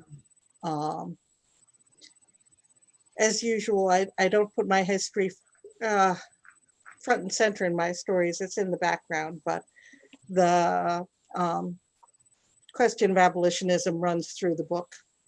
So I talked a little bit about that in my talk last weekend, but you'll see a little bit more of that. Any other questions? I do see a question from Jenna. Why is she marrying Andrew? She only wants to marry for love only. Well, first of all, there are other reasons why people do marry, but it's actually in the movies that it says she will only marry for love. In the book, she does not want to marry without affection, but love is not a requirement according to the book. So I'm going by the book. So. Oh, there's some reference here to Victoria's question. Let me just scroll back. Oh, do you know what you're going to work on next? I have an idea. I don't know what's going to come of it. I started writing a book several years ago in which Darcy had an interest in paleontology. And I kind of got stuck on it about 20,000 words in and stopped it because the plot line I had in mind wasn't working out. But I had an idea how I could turn it into a novella. So I'm hoping to do that, a fairly light novella. And then, whether it's popular or not, I'm going to be doing another Pride and Prejudice fantasy after that. That's going to be my next big project, and I'm excited about that. And there's one more question from Vicky Silverman. Will Frederica Fitzwilliam show up? I love her, Vicky says. She will show up. Not a big role, but she is in this one, being her usual Frederica self. And the question from Anne-Marie, will you ever get back to the Woodshull Mon world? I keep thinking about that because I have 2 books in that world that are all but finished. But it's become very difficult in today's political environment. I deliberately, when I wrote those books, separated the Elizabeth and Darcy characters by politics, because when I started writing them in 2002, that was a big gap, but bridgeable. It's hard to write it as bridgeable now. So it's just an issue, and I get stuck every time I pull them out and try and work with them because it just doesn't fly right now. So. And maybe one more question from Victoria Kincaid. Was fantasy not popular? Well, this is an interesting question because the trope survey that was talked about yesterday did come up with fantasy being unpopular. However, Mr. Darcy's Enchantment has done relatively well, and it's also reached out to a number of readers who aren't JAFF readers and brought some of them into JAFF. So I really enjoyed it. And a question from Agnes, is your potential future fantasy set in the same world as the previous one or a completely different one? It's essentially a different one, although it has a number of the same features, simply because if you're writing fantasy in England, traditional English fantasy creatures are going to show up in it, like the Fae and dwarves and things like that. But it's basically a different world within those limitations. So, but I think I'm running late and should be turning over to Elizabeth Adams at this point. If you want to cut into my time a little, I'm totally okay with that. I'm printing stuff off last minute, so knock yourself out. Well, I think I've got I think I've gotten through all the questions here. So is it me? Am I up? You are up. All right. So perfect. Okay, I hope my sound quality is good. It's been a little iffy through all of this, so I apologize if I sound tinny. Oh crap, sorry, I hit something on my printer and now it's doing things. I was trying to turn it off to make it quiet and that opposite happened. So anyway, I have a new book coming out, hopefully at the end of this summer, fingers crossed, if I can get myself together to get this going. And so I was going to share bits and pieces of that with you today. I thought it would be better to do it a few scene by scene rather than just the first couple of chapters, because, or a chapter in its whole, because I think it won't really make a lot of sense by itself. So if you have questions, I'm happy to answer them. If you want to hear something specific, I'm also happy to oblige. Just let me know. And adjust that a little bit. So this book, just to give you an idea, has firstly been in the works, God, for a really long time. Probably a little over 2 years. So basically, I started it shortly after I finished On Equal Ground. Then I got sidetracked with Life and the 26th of November. Then I got sidetracked with more Life. And then 2019 was kind of, I called it like the worst year of my adult life or whole life. Let's just go with that. But it wasn't so much worse as just stressful, very involved, and very expensive. So it was a huge remodel of our house, which was fun, but stressful and expensive. And then my daughter had an accident of bicycle versus truck won. That was a very scary situation, and she had to have surgery, and she still has to have a follow-up surgery this summer. And then the week the remodel finished, she had her accident. Then the week she got her cast off, we left for a 2-month trip in Europe, which again was fun, but also stressful, involved, and very expensive. And it kind of like everything went wrong on that trip by the end of the first week. Lost reservations, missed flights, so much craziness on that trip. It was ridiculous. So, and then we got back, and the week we got back, my husband got offered the job here. Most of you know I just did a big move. So I was in Nashville. Now I'm in Baltimore. He was in Baltimore for 6 months while I was doing it solo with the kids, getting the house on the market. So it's just been crazy. So sorry about all of that and that I didn't get anything out, and whatever, here we are. So I'm finally attempting to get back in the game and finish this so you guys can help prod me along. But anyway, so the book I'm working on now is called Sons of Pemberley. And it's really Darcy family centric, very Pemberley centric, hence the title. And it is kind of a family saga. Someone asked me to describe this book, and I had a really hard time actually describing it because there are so many characters. Many of them are original. We do spend a lot of time with our familiar characters, but you'll see a lot more backstory on who they are and how they become that way. And it's very Bennett light and very Darcy heavy in terms of the whole Darcy family. So it actually begins, the prologue is summer of 1769, and we're meeting Samuel Wickham, George Wickham's father, and George Darcy, our Fitzwilliam Darcy's father, as children. And it's just one little prologue, but it sets up their relationship for the whole book. So I thought I'd start with that. And this is just going to be a series of small scenes. So anyway, first one up, prologue. Lambton, Derbyshire, summer of 1769. Samuel Wickham walked through the woods with his fishing pole over one shoulder and a string of fish over the other. His mother would be pleased with his catch. He could almost hear the grease crackling in the pan on the old stove. He was lost enough in his imaginings that he didn't hear the footsteps running towards him until he was nearly bowled over by a little boy smaller than himself. "Oi, watch yourself," cried Samuel. "Pardon," cried the boy, "I must fetch help." The boy took off running again, and Samuel called after him, asking what the problem was. The smaller boy yelled over his shoulder, "My cousin, at the pond." Wickham's eyes grew wide. He dropped his pole and fish and sprinted in the direction the boy had run from. The dark pond was a quarter-mile away, just on the boundary of Pemberley and another small farm. Samuel could run like a deer, and he was at the pond's edge before he lost his breath. He scanned the surface of the water, seeing nothing out of the ordinary. Then, so suddenly it made his breath catch, a pale hand shot up out of the water, followed by a gasping mouth that quickly sunk back into the pond. Samuel shucked off his shoes and pulled his shirt over his head before diving in. The water was murky and filled with reeds and other plants. He could hardly see an arm's length in front of him. He swam toward where he thought he had seen the flailing arm, but he had to resurface for air and find his bearings. Finally, he saw what looked like an opaque wall where he knew the center of the pond to be.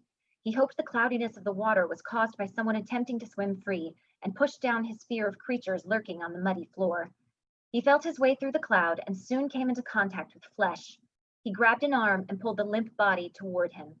Soon he had reached the surface and swam as fast as he could to the ledge. He laid the small body on its side and pounded the boy's back as he had seen his father do. He said a prayer, then another, and continued to hit the boy high on his back as he balanced him on his side, water trickling from his mouth. Finally, when Samuel had all but given up, the boy coughed and spluttered and spat up the pond water. He fell onto his stomach, continuing to spit and hack, and pushed himself up on his elbows. "Are you well?" asked Samuel. The boy turned his head and looked at him with dazed eyes. "Can you speak?" The boy continued to stare at him, and Samuel began to worry. "Your cousin has gone to fetch help. Someone should be along soon." "My cousin?" Samuel sighed in relief. "You can talk." "Of course I can talk," said the boy, looking mildly insulted. "Well, you cannot swim. It didn't seem much of a stretch to think you couldn't talk either." The boy looked at him in shock. His mouth dropped nearly to his chest. After a minute of silence, his shoulders began to shake, and he laughed breathily, interspersed with coughing, until he was shaking and guffawing loudly. Samuel Wickham joined him and shook his head until the other boy quieted. "George Darcy of Pemberley," said the boy with a hand outstretched. "I'm pleased to make your acquaintance. Samuel Wickham of Lambton, pleased to meet you." So that's how our guys meet, and it sort of sets up their lifelong friendship. Basically, Wickham keeps getting Darcy out of trouble. And so the senior Wickham, I really like. I started this story based on the idea that Lady Anne Darcy didn't die young or didn't die right after Georgiana was born. The thing about the Darcys is we just don't know very much about them. As was mentioned in earlier chats, we just see everything in Pride and Prejudice primarily from Elizabeth Bennet's point of view. So we have no idea what the Darcy family was like. We don't know why Lady Anne Darcy died. We know that Darcy says his father was especially an excellent man, but he does say both his parents were good. We know his father really loved and trusted, or not loved, but esteemed, admired his steward enough to take on the care of his son, which anybody who's had, the care of a child knows is no small thing. So I knew there had to be some kind of strong relationship between them, and I wanted to explore that and see why that happened and what that looked like and how it would progress throughout their lives, essentially. So that's kind of where that started. And I have several scenes I want to read you, but I thought I would do something a little bit out of order because there's this one scene that is the one that I wrote first, oddly enough, and it happens way, way, way later in the book. And the book hops timelines a lot. So I'm still organizing that, and I'm going to do something today I have never done before, like ever. I don't ever share works in progress. It's not something I do. I have like 4 manuscripts on my computer right now, which we might get lucky and they'll all be, done close to each other. But I just don't share things until they're at least really, really close to being finished. But I thought it might be fun, since we're all kind of in this weird phase together, I thought it might be fun to get some advice.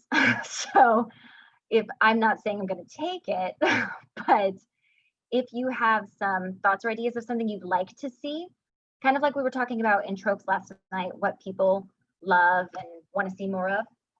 I'm curious, what would you like to see that you haven't already seen? Because I'm enough still in the writing of this that I could add a few things if I wanted to. So this is actually the very first scene that I wrote for this book. It happens much further down in terms of the story's timeline, but this will give you an idea of kind of the flavor of the whole thing. So Lady Anne sat behind the desk with her back ramrod straight and her face in a frozen mask of inscrutability. Please be seated, Mr. Wickham. He sat in front of her with a charming smile. Lady Anne, I was so touched to be remembered in Mr. Darcy's will. You know not how I esteemed him. She interrupted him. Enough, Mr. Wickham. Your flattery may have worked on my husband, but it will not work with me. The secretary has your bank draft, a legacy of £500. See you use it wisely. I would hate for my husband's generosity to be misplaced. Thank you, Lady Anne. I will. She cut him off again. Of course, I do not expect to see you again at Pemberley. Your father may do with his own home as he wishes, but this is my house, and after today, I do not want to see you in it. The same goes for the grounds. When on Pemberley property, you may restrict yourself to your father's home, or come here not at all. Is that clear?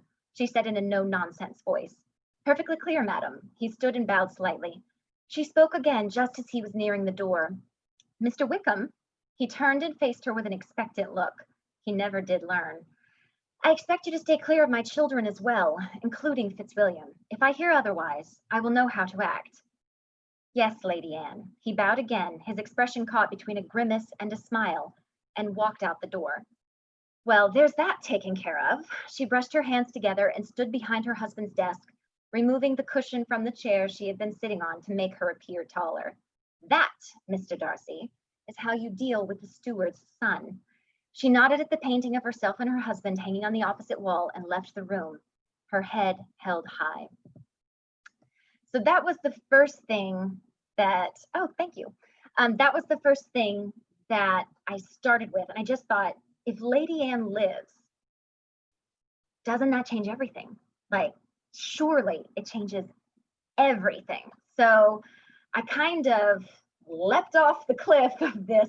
I actually titled this story for myself and on my computer, Long Live Lady Anne, because she was just this really formidable character. I basically wanted her to be a more lovable Lady Catherine, like the formidableness, is that a word? Formidableness of that, you know, daughter of the Earl Fitzwilliam scion kind of thing, with that sense of gravitas, but at the same time, kind and somebody that a man like George Darcy would actually love.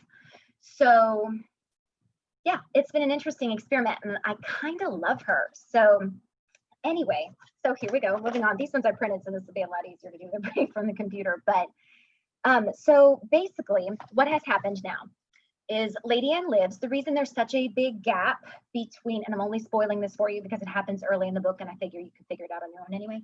So the gap between Fitzwilliam and Georgiana is a few young deaths, sadly, and a stillbirth, etc. So it's not because they don't like each other or because Lady Anne just can't have children for whatever reason. There's legit issues going on there. And so if she lives, she goes on to have more kids. So we have Fitzwilliam, then 12 years later, there's Georgiana. Then he has two younger brothers, Nathaniel, who is 14 in this story, and Luke, who is 12, who we're going to meet in a minute. So anyway, starting with a season in London, and I kind of have that assembly room scene where Darcy is standing about in his stupid manner and needs to dance, but instead of Bingley giving him a hard time, it's his mother. And he can't say no to his mother. So she makes him get out there and do the right thing. So I like that. I like that she's not afraid to take him to task because, you know, he may be a gentleman's son, but she's an earl's daughter and he better not forget it. So I like that about her, that she can take the big guy to task. But anyway, so the third week of June, the Darcy family left London and made their way to Margate. Darcy, his closest friend, Mr. Bingley, and his brothers Nathaniel and Luke rode alongside the carriage. Lady Anne Darcy, her daughter Georgiana, Mrs. Darcy's cousin, Lady Julia Dryden, the Countess of Livingston, and her daughter, Lady Marianne Pickering, rode inside. Oh, I'm going to pause for a second and tell you, Lady Marianne is technically second cousins to Fitzwilliam, but their mothers are first cousins, and they were raised kind of more like sisters because their mothers, who had been sisters, were very, very close. They're only a year apart. They had a double wedding. They did the whole deal. So we have these two really close sisters who have these two daughters who grow up to be very good friends, who have daughters who grow up to be, so it's just this connected family. So Darcy and Marianne are like 6 months apart. And so she is kind of like his sister. So anybody who's worried that Marianne and Darcy have a romantic thing, they don't. Stop thinking like that. They're not like that. They have a very sibling-esque relationship, just FYI. Okay, and I love Marianne's character, so I'm going to show you her a little bit more in a minute. So Lady Julia and Lady Anne's mothers had been sisters. Anne and Julia had grown up together, gone to school together, come out together, and married within a month of each other. Their friendship was a steady one, and they spent much time together over the years.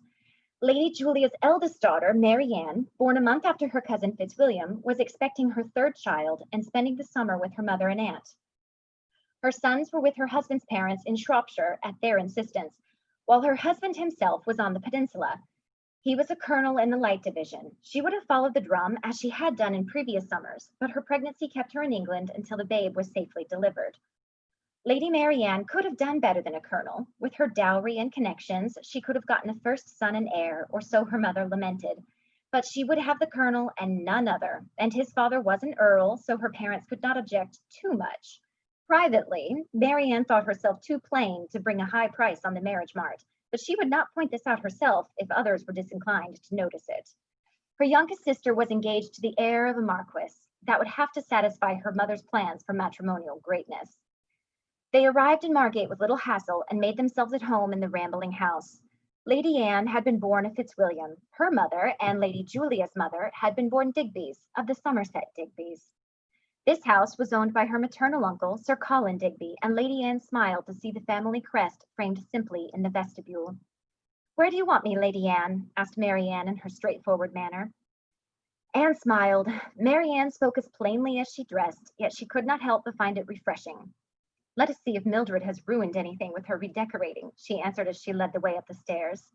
Mildred Digby was her cousin's wife, who, with Colin Digby's declining health and increasing years, had begun redecorating his homes as if they were already hers. It was terribly indelicate, and Anne felt no shame in despising her for it. Her uncle Digby was greatly loved and valued by his family, and she found anyone who wished his death a moment earlier than God ordained it to be unworthy of her time and heartless in the extreme. "Let's put you here," she said to Marianne. They entered a breezy room with large windows facing the sea. "If Fitzwilliam says anything about you getting the best room, tell him pregnancy earns you precedence. And then send him to me." Marianne returned her mischievous smile and began to settle in. Her mother's maid bustled in shortly to help her unpack. Marianne refused to keep her own maid. It was impossible to have one always with her on campaign. One of the lower soldiers' wives was usually happy for the little work she gave them, and when she was with her family or her husband's, there was always someone who would do to help her with what she couldn't manage herself. She would much rather save the expense, and herself the trouble of elaborate hairstyles and ridiculous gowns. The women in her family were horrified by this, naturally.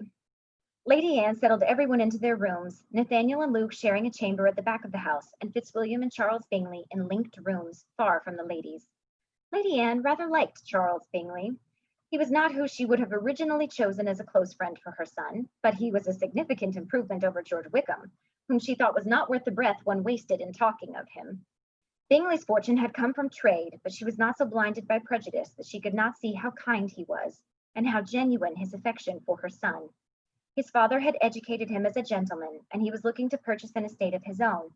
All of this would, of course, make him more acceptable to her circles, and she would do what she could for the boy. It was rare to find someone so pure of heart, utterly bereft of malice. His situation was not ideal, but his character was exactly what her son needed in a friend, and she could admit to being a little beguiled by him herself. He reminded her of her husband and of her son Luke, so cheerful and unguarded. Fitzwilliam was more like herself, reserved, thoughtful, preferring intelligent discussions and debates to light conversations on inconsequential topics. She and George Darcy had been good for each other that way. She had grounded him when he became too carried away by his own joie de vivre. He had lifted her out of what could have become a depressing well of silence and introspection. She hoped Mr. Bingley would be as enlightening an influence on her son as her husband had been on her. So that kind of introduces the general thing. So at this point, someone's asking how old Fitzwilliam Darcy is at this point. This is the summer before canon. So in canon, when Georgiana would go to Ramsgate with a companion, why would she need a companion? Because we have Lady Anne living forever. So there is no companion, there is no Ramsgate. Instead, they go to the family place in Margate. And I dare somebody to try to mess with her cousin while Marianne's around, because she is fierce and she's going to have a lot of fun with Miss Bingley in a little bit. But anyways, so he, I suppose at this point, would be 27. And, oh, well, okay, Jenna, asking why hasn't Lady Anne directed Fitzwilliam Darcy to or whom to marry? And we're about to get to that. So Lady Anne and Darcy our Darcy are very similar in temperament. So while they're at this beach vacation, they're gonna sit on the water and have a little heart to heart. So this is that scene. Care to share your thoughts, Fitzwilliam? Asked Lady Anne quietly as she sat next to her eldest son on the beach. He looked out across the water, watching his brothers and Bingley chase a crab along the surf. They darted in and out of the waves, laughing and calling to each other in excitement. Sometimes I think Bingley is more like Nathaniel and Luke than I am, he said thoughtfully. They are full young. You were not so very different when you were their age. You simply do not remember it as such. And you have a great many responsibilities thrust on you when you were very young. He turned to face her, and she brushed the hair off his forehead tenderly. He smiled gently at the gesture, and she looked at him with soft eyes. You are more like me, son, reserved, calm, as likely to observe as to participate. It is no less estimable than one who is lively. I dare say your quiet nature will serve you well in the years to come. It has certainly kept you out of trouble thus far. They shared a rueful smile, and she continued, your brothers are more like your father, careening wildly through life, looking for something to anchor them, though they do not know it yet. I was that anchor for your father, and I perform a similar office for your brothers, alongside yourself. All too soon, they will grow up and marry shy, blushing ladies who I can only hope will be the steadfast companions they need. They watched the young Darcys running on the beach quietly for a few minutes. I do not think you would suit a quiet woman, Lady Anne finally said. Darcy turned to her in surprise. Oh? Just as I needed your father's joy in life, his optimism, you need a woman who can make you laugh, who will not allow you to remain silent for 3 days together. She nudged him gently with her shoulder, and he shook his head, his hair falling over his brow again and ruffling in the breeze as they continued to watch the waves roll in, falling into silence as they so often did. It is a mother's prerogative to see her children well married. I know you have been considering it of late. His head snapped toward her with wide eyes, and she looked at him knowingly. He finally hung his head in recognition of his mother's understanding. I do not. He tried to speak, but could not form the words he wanted to say. I am sorry I pushed you, she said. He looked at her in surprise again, wondering if this was a day for astonishment. She gave him a guilty smile. You are my eldest son, the heir, my firstborn. You have a special place in my heart, Fitzwilliam, more than you will ever know. She looked at him with watery eyes, and he nodded, leaning over to kiss her cheek softly. He knew of what she spoke. He remembered long afternoons spent reading with her on her bed when she was too ill to rise. He had seen the tiny graves in the churchyard. I know, Mother, we are of a kind, you and I. They sat quietly for some minutes before Fitzwilliam spoke hesitantly. I should like to marry a good woman, one I hold in affection. He squinted into the waning sunlight and whispered, I should like to be happy. Lady Anne rested her head on her son's strong shoulder and watched her children frolicking, a soft sigh escaping her. Very well, I will leave you be.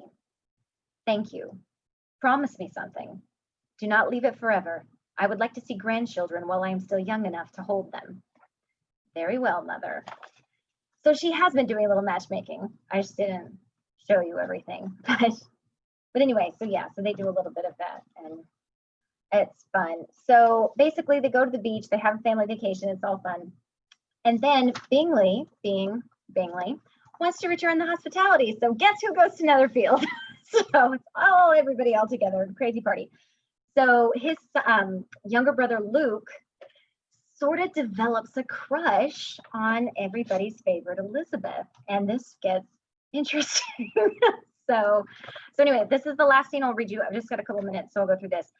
So now the whole family's in Hertfordshire. Caroline's hosting everybody, but Lady Marianne is not there because she's off having a baby in London. But it's Darcy, his mom, and his sister and brother. Luke smiled when he spied a bonnet moving through the woods ahead. He spurred his horse onto the boundary between Netherfield and Longbourn and slowed as he approached her. "Good morning, Miss Bennet," cried Luke. Elizabeth turned toward him in surprise and smiled brightly. "Good morning, Master Darcy. Enjoying a morning ride, or are you headed somewhere?" He dismounted and bowed neatly, then said, "I was just enjoying the autumn weather. May I walk with you?" "Of course." She smiled and waited for him to tie his horse to a tree. He held out his arm as she took it, thinking it an adorable gesture and hiding her smile. Without his hat, he was a little shorter than her, and with it, he just passed her. He stood with his back stiff and straight to make himself appear taller. "Are you enjoying your stay in Hertfordshire?" she asked. "Yes, it is a very pleasant country, much different from Derbyshire and Kent." "I wouldn't know. I have never been to either, but I shall trust your word." "You have never been to Kent?" he asked, surprised. "Not to visit the seaside?" "Sadly, no. I have never been there, though I have heard it is lovely. I have seen the Channel, though. The year I turned 15, I accompanied my aunt and uncle on a trip to Essex. My elder sister Jane was supposed to go, but she became ill just before it was time to depart, and I went in her place." "I have never been to Essex," he said. "Is it like Hertfordshire?" She described the landscape and the towns they had visited, and he listened with rapt attention, laughing in all the right places and asking intelligent questions that proved how sharp his mind was and how thorough his education had already been. "How odd that my favorite companion of late should be a 12-year-old boy," she thought. "Tell me about Derbyshire," she said as they walked along a stream, both enjoying the other's company so much they were oblivious to the time. "Oh, Derbyshire is the most beautiful place in England," he cried. "It is much different from Hertfordshire, more hills and rocks, but just as green." He went on to describe the streams and lakes and forests, the caves he had explored with his brother, and the sheep that dotted the landscape. "Are you looking forward to Eton next year?" she asked after the subject of Derbyshire had been exhausted. "Not particularly. I shall miss home and mother and Georgiana, and Fitzwilliam, of course, though he is not often there. But it will be good to be with Nathaniel." "He is 2 years your senior." "Yes, nearly 3, really. This is his 2nd year at Eton. Georgiana misses him dreadfully." "I can imagine. If I had such fine brothers, I would never wish them to leave me," she said sweetly. He smiled beatifically at her, and she reminded herself not to encourage him too much. It wouldn't do to hurt the dear boy. "Georgiana often wishes for a sister, but mother says she should be satisfied with keeping her gowns to herself and having 3 brothers to protect her." Elizabeth laughed and said, "Your mother is correct. Sisters can be wonderful, but they also steal your ribbons, make over your bonnets without your permission, and make a dreadful amount of noise before a ball." He laughed and was about to say something when a loud voice interrupted them. "Luke, come, you're wanted inside." Elizabeth looked up and saw Mr. Darcy astride a great gray beast, glaring at them from his high perch. Luke pulled himself up high and drew her a little closer. "In a moment, brother. I must bid good day to Miss Bennet." He released Elizabeth's arm and bowed smartly before her, thanked her for a lovely walk, and ensured she would make her way home safely on her own. She informed him that since they had traveled back to where they had begun, nodding to his horse tied a few yards away, she would be perfectly well. She curtsied, thanked him for the walk, and told him she had had a very pleasant time. She gave a curt nod to the elder Mr. Darcy and turned to go. "Fitzwilliam," Luke hissed once they were some distance from the woods where they had left Miss Bennet, "must you embarrass me so?" Darcy looked at him in bemusement. "I apologize if I did. It was not my intention. Mother has been looking for you above half an hour. Miss Bennet should know better than to drag you off on one of her walks without informing anyone." Luke huffed. "She did not drag me anywhere. I approached her on her morning walk. We were having a perfectly lovely time until you came along and spoiled it." He looked straight ahead, his lips pursed in annoyance and his eyes hard. Darcy stared at him in surprise, then straightened and said formally, "Forgive me. I didn't mean to spoil your morning or embarrass you in front of your friend." Luke thanked him curtly, still refusing to look at him, and took off toward the house at a canter. Darcy watched him go, a suspicion forming in the back of his mind. And that's all, folks. We're officially out of time. And thank you, Joanna. I thought that was adorable too. I like Luke. He's a really fun character to write. And I think he makes a great foil to Darcy, like an actual younger brother. And I thought how if he did have real younger brothers, how would that change his relationship with Bingley, who was kind of filling the younger brother office? So it's kind of been ridiculously fun. But I think we're fresh out of time. So I can take like a 1 question if you've got a question. And then I think it's time to turn over to the next person. So I think it's Victoria, right? Victoria, are you next? I had my schedule and I've lost it in my pile of Yes, stories. it's Victoria. And there's a question from Victoria too. What's the title? Sons of Pemberley. All of them. Ah, beautiful. Great title. And thank You- you, Elizabeth. That Yeah, was a marvelous reading. I really Thank enjoyed it. you. Elizabeth, please take some questions. I've got a lot of time and I don't know how I'm going to fill it. Oh, okay. So I see somebody has said, yeah, it will, Jenna, it will be a long book. I've been calling it The Beast because there are so many characters and subplots and there's a lot going on. And it's a lot of time hopping between like 1811 and then going back to 1769 and then back to 1811 and then back to 1806 and then it's all over. And we kind of canvas the older Darcy's almost their entire marriage and Fitzwilliam's childhood. So yeah, it's long, but sorry. And the title, one more time, is Sons of Pemberley. Sons of Pemberley, and it will be out hopefully at the end of the summer. So as far as advice from me, I'm curious like what people want to see more of, because I think we all kind of get bored with the same thing. So I had done some things where I had compacted the story, for lack of a better term. So like I would have told 2 or 3 years worth of stuff in 2 or 3 paragraphs and just said, this is what happened, et cetera, et cetera, et cetera. And here are some feelings about it at the end. But then those could very, very easily be expanded. And I'm wondering, am I the only person who's interested in seeing George and Lady Anne's marriage, or other people interested in that too? Like, I'm just curious what you guys would like to see more of. Okay, I don't understand. Any Easter eggs with Mrs. Garter's family in Lambton? Do you mean like breadcrumbs? So that's Nicole's question. I don't understand. Nicole, tell me what you're talking about. Good. Oh, I like that. You do want to see it. That's great.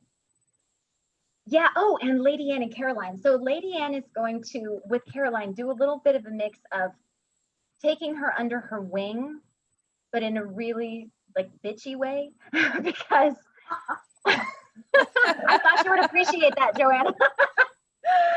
So, because no, at this point I see Nicole's answering those. Yeah, Easter eggs or breadcrumbs. No, I don't at this point have mentions of the Gardner family, though I guess I could. Actually, you know what? There's a subplot that's not mentioned in today's reading of Wickham's wife, who's so horrible, just like the worst person in the world. And so she could know the Gardners. So that I might, you know what? Thank you, Nicole. That's going in. That's going in. So yeah, she is a horrible cow. We don't like her. This is probably the first story I've written with an actual proper villain who sits around like manipulating and doing horrible things. So what I've done with Caroline, because I have this other evil person, so Caroline's just a snob. She's not evil. She's just self-absorbed and thinks she's better than she is. So Lady Anne is kind of begrudgingly teaching her, mostly because she likes Bingley. So she wants to do something nice for Bingley, but also selfishly because she has to see her. So she's like, well, if I'm going to have to be around this cow, I should at least make her passable company. So gives her like clothing advice and stuff like that. And she's doing all this stuff with Caroline where she's really masterful in a way that I am not, but aspire to be. Like Lady Anne is like my spirit animal. Like I want to be like her when I grow up. So she's very like, she insults Caroline's clothes in the nicest way by telling her, you know, like you have such delicate features. You shouldn't wear things that overpower you. You know, make sure the dress isn't wearing you and you're wearing the dress and all this stuff. So lots of fashion advice, lots of little stuff here or there. But so it's not a proper sit down so much as just like little individual jellyfish stings until she's like subdued. Until we've neutralized the threat. Elizabeth, on YouTube, Kim Bell wants to know, does Lady Anne guide Bingley to Jane because she's so quiet? No, she does not. So Lady Anne is a very interesting character. She is at the heart of herself still very much a snob. She's the daughter of an earl, what we would think of as a snob, but she doesn't think she's a snob because she thinks this is appropriate according to rank. And so her husband's very close friendship with this steward, basically his entire life, really rankles her. And especially her husband, like taking care of young Wickham really, really sticks in her craw. Like she does not like it. But after he saves her husband's life, like again and again and again, and he keeps being there for him and being this. And at one point, like Darcy's like, so you've saved my life again. And Wickham's like, well, I would quit if you would stop getting into so much trouble. But she's eventually won over, but it's kind of a grudging thing. But she very much hates Mrs. Wickham. And ironically, it's her hatred of Mrs. Wickham that creates sympathy for Mr. Wickham, which sort of softens her class consciousness. So she does like the Bennets. She thinks they're nice, but she does not think they're appropriate for her boys. So there's a bit of a internal struggle happening with that. Yeah. Is the evil person an original character? Yes, she's an original character, and you will love to hate her. She's beautiful and psycho. So completely crazy. So, and does Wickham end up in Meryton? Actually, okay, answer me this. Do we or do we not want to redeem Wickham? Because guys, I'm going back and forth on this. I can't decide if I want him to just, this is why I say never talk about books when they're this undeveloped. Because I can't decide what to do with him. On the one hand, I have sympathy for him because his mother is just vile. But on the other hand, he's Wickham and we hate him. So I don't know. Oh, he does not run off with Lydia. That does not happen. I'm sorry. I'm just over it. I'm so over that storyline. Can we just pretend it's not happening? Like, so yeah, I'm actually going to have Lady Anne have a bit of a positive influence on the Bennets, mostly because Mrs. Bennet will be so like in awe of her that she's going to try to imitate her in such a way that it would be quite comical. Like she'll imitate like her feathery headdress, but Lady Anne is like very tall and willowy, and she compares herself to a heron. But I have to find out, Joanna, you can tell me, do you have herons in England? Yes. Yeah, Oh, yes. okay, great. Somebody always is like, you can't use that bird. They don't have that bird in England.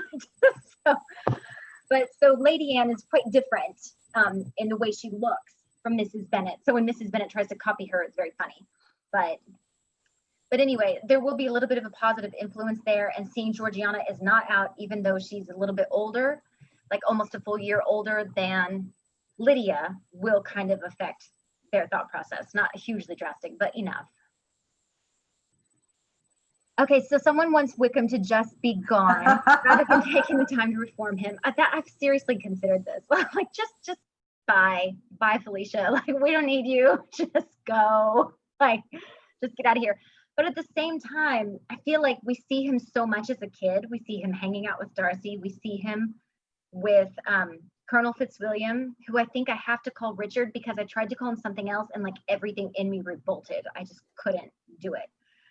So I feel sorry for that kid. Like, I feel sorry. I feel like there are very few actually evil children. You know, like I've met one that I'm pretty sure is a sociopath. But otherwise, children are like mostly really nice, like naturally, and then they become horrible based on life experiences. So, okay, can I totally give you a major spoiler and then you'll understand everything, but don't tell anybody else. So what happens basically is I swap Lady Anne and Mrs. Wickham. So in the way Lady Anne was supposed to die, I instead kill off Mrs. Wickham. So if she dies earlier in George's life, how does that change George? So there's a little bit of that, but I don't think he becomes that much better because of all the, yeah, I don't know. We'll figure it out. I just had a crazy notion that you have the elder Mr. Wickham saving Mr. Darcy so many times, you could have Darcy have to save Wickham. I mean, and it literally has a question, do I want to save him? That's actually a really great idea. And that would change Wickham. Yeah, you know, and it just, well, there is this, I was debating whether or not I would read it today, right after he has that scene with Lady Anne, where he walks out and she's basically kicked him off of Pemberley. He bumps into Fitzwilliam in the hallway and they have some words, and Darcy says, you know, your father is a good man and he is in you somewhere. You could be more than what you are. And Wickham has this like horrible torture feeling and he just doesn't know what to do with himself. He's very much a man at war with his own nature. So I feel like now I have to redeem him. Dang it. But anyway, I can go on and on and on about, Jenna wants to know if she's going to get co-credit for writing. You know what, Jenna? I will list you in the acknowledgements if you, especially if you send me a message roughly once a week to say, get your ass in gear and finish your book. So, I would appreciate that. But anyway, I don't want to suck up Victoria's time because I can talk all day about books. So I'm going to stop now and turn it over to you. But thank you so much for listening, everybody. I had a great time with you guys. Thank you. That was great. Thank you, Elizabeth. And I'm pleased to introduce Victoria Kincaid, who's a special guest for us today. In addition to being a writer that I'm sure you all know, her latest book is Rebellion at Longbourn. And she also organizes the JAFF Writer-Reader Get-Together in November, which was live last year and I gather maybe online this year. So I'm very glad to have her as a special guest tonight. Thank you, Victoria, for joining us. Well, thank you for having me. So am I a host now? How does that work? Okay, I I'm the wanna host. be- I will make you the host now. Okay, I want to make sure I can share my screen. Yes, Okay, you can share your screen now. Okay. And make sure I'm sharing the right screen.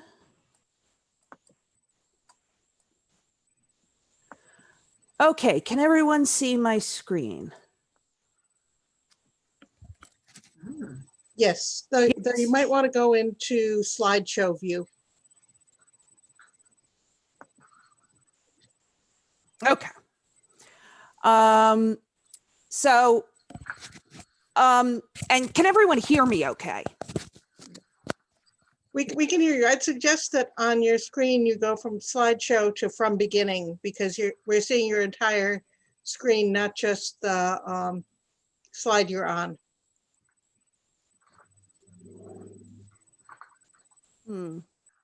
Ah, There you we go. Perfect. Yeah, but now how do I change slides? You can do it with your arrow keys. Oh, okay. Okay. You can tell I do a lot of PowerPoint presentations. Okay, so thank you so much for having me. It's really a pleasure. I've been really enjoying being part of watching Jeff and June, and it's been just so much fun and so interesting. So I wanted to tell you a little bit about the JAFF Reader Writer Get Together in November, November 6th through 8th. And last year we did this, and it was in person. We did it near Washington, D.C., and it was a ton of fun. It was so much fun to get everyone together, and we did presentations and panels and a lot of socializing, and we really had a good time. But this year, because of COVID, I didn't feel like we would likely be in a place where we felt safe to do it in person. So we're doing it virtually this year. There we go. Okay. So this year it's virtual. You can participate from anywhere. And if you're not familiar with the JAFF Reader Writer Get Together, it is specifically focused on JAFF, on Austen-esque books. I figure that there are a lot of places where you can learn about Jane Austen and go to conferences about Jane Austen, the Regency, and Jane Austen's books. This is the only place where you can focus just on JAFF. So we're just focusing on JAFF. Anybody is welcome, as long as you like JAFF. It doesn't matter if you're a reader, writer, or whatever. And the tentative schedule right now is that we'll start in the evening, Friday the 6th, we'll go all day Saturday.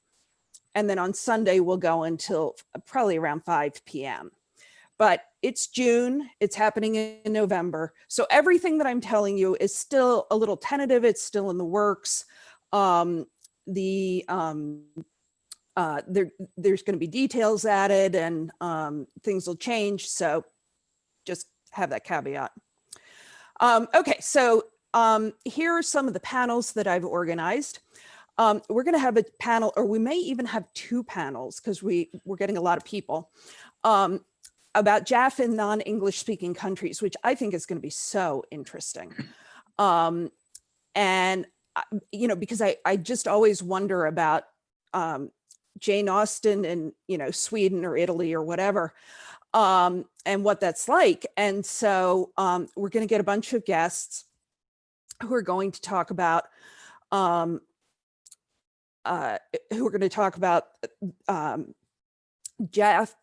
They're going to talk about Jane Austen in their country, and then they're going to talk about how they got involved in JAFF.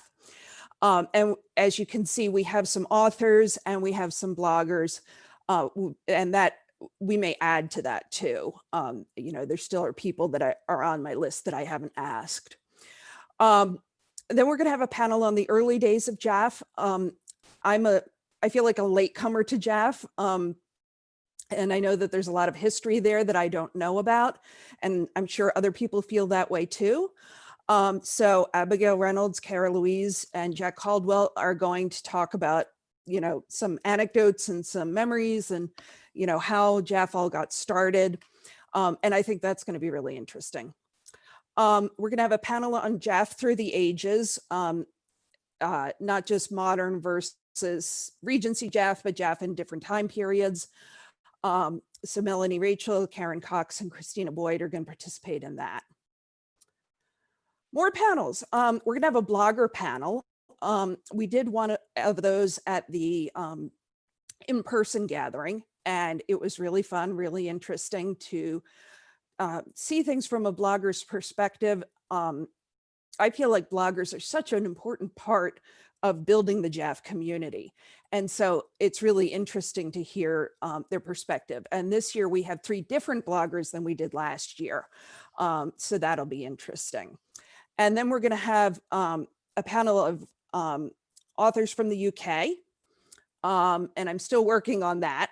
But Joana and Monica Fairview are going to be in that, and I'm still working on a couple of others. But I think it'll be interesting to see if we can, you know, learn if there are differences between being a writer in the US or in Canada and being a writer in the UK. And I think one of the things that I'm excited about is that, you know, even though I'm going to miss being in person, I think that it's nice that we can take advantage of the virtual nature and have people visit who probably wouldn't be able to fly over the Atlantic or, you know, fly from California. And so I made an effort to try and cast a wide net with this one and get more international participants, because I don't know if we'll ever do another virtual one. It's so hard to know what's going to happen in 2021. So I wanted to take advantage of that. And so we're going to have a lot of international representation, which I think is really exciting. So Sunday afternoon, there's going to be an optional writers retreat. Anyone can join. You know, if you're a reader and you want to come to the writers retreat, you can. There will be a slight extra charge for that when you register. And this was something that a lot of people asked for after the in-person retreat, the in-person get together last year, that they wanted more stuff that was just for authors. And I didn't want to make the readers sit through all of that. So it'll be Sunday afternoon. We'll have a marketing roundtable discussion, which we did last time. And I thought that was really useful. People talked about what worked, what didn't, you know, what they do for marketing. I'm going to talk about the craft of writing. Christina Boyd's going to talk about 20 tips for self-editing. Jan Ashton and Amy Dorazio from Quills and Carto Publishing are going to talk about publishing. And then Elizabeth Ann West and April Floyd are going to talk about self-publishing. So hopefully we will be able to get in all of the different questions and the different concerns that people have when they're writing. And I'm going to work really, really hard to try and get some time in for socializing. I think that's one of the things that made the in-person retreat very fun and successful, was that you could sit down and you could meet people that you knew only through Facebook, and you could have casual conversations. And I mean, I love to talk to readers, you know, that I only know through Facebook or I've only seen on blogs. And so that was very exciting for me. That was just, and the people in general, Jaffers are just very warm and nice people. And so it's a very friendly environment, and it was great. So I don't know exactly how I'm going to do it, but I'm going to try and work on ways to have casual conversations. I do know that with Zoom, you can do breakout rooms. So you can take a group and randomly send them into rooms of, you know, 4 to 6 people. And that's one way we might do it. I'm hoping that we might be able to do a way where it's not as random. But I'm going to have to talk to Zoom, and I'm also going to look at options on Facebook and things like that. But I would really like to figure out a way that we could have some casual conversation in smaller groups, because big groups on Zoom, you know, just doesn't work. It doesn't work for casual conversation. So anyway, that's one of the things that I'm hoping we'll be able to do. I'm planning to figure out how to do it. We're going to have other fun activities. We're planning at least one watch party. We're going to have readings of works in progress. Don Jacobson will be organizing that. At the in-person event, we had one evening of that. We may end up having 2 evenings of that. We're going to have a virtual goodie bag. We're going to ask each author to contribute an ebook. And so attendees are going to get a virtual goodie bag with a lot of ebooks in them. So, you know, that in and of itself is going to be exciting. I'm hoping that we'll be able to figure out a way to play games, trivia games, if we can figure out a way to do Regency card games online. It's possible that there will be a physical goodie bag, where Summer Hanford is looking into that. It would have physical books and treats and things like that. Probably not for international participants, just because of the postage, but we are investigating that. And I am open to suggestions for other activities. If people have ideas, think, you know, oh, gee, it would be really cool to do X, just let me know, because I'm happy to get entertain other ideas. And if you are interested in learning more, the best place to get information is the JAFF Reader Writer Get Together Facebook page. And you can just type it into the Facebook little window, and it should pull up to the Facebook page, and you can join. Right now, you won't see a lot of up-to-date information. Hopefully, I'll be able to get some of this stuff, which you've just seen the most up-to-date information. Hopefully, I'll be able to get some of this soon. But because it's June and the event's in November, you know, I'm not putting all of the up-to-date information on the Facebook page right away. But that is the place to get the most up-to-date information. We also have a website, and that has even less up-to-date information. The stuff on that is even older. And we will update that one too. And that will also be the place where people can register for the event. Once we get the registration set up, you'll be able to go there and fill out a registration form. And if you have questions or you know, something occurs to you later on, please send me an email, or you can instant message me on Facebook. You know, I'm happy to be in, happy to answer any questions, and I'm happy to answer any questions now if anyone has any. Victoria, we have a couple questions from Kimbell on YouTube. Okay. she wants to know if the sessions, probably just the main sessions, not the group house, might be available on YouTube. I mean, yeah, on YouTube when it's finished. I'm looking into that. Abigail strongly recommended that when we were talking about how to organize this event, because I've never organized a massive event on Zoom before. So I'm definitely going to look into it.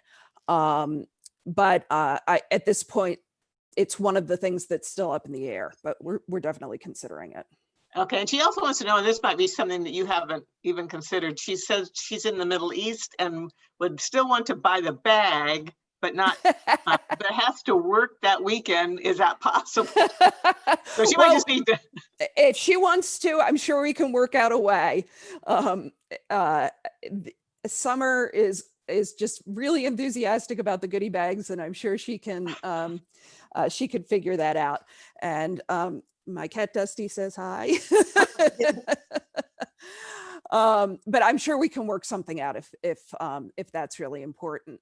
Now, the other thing about being in the Middle East is I can't promise that we can accommodate every time zone.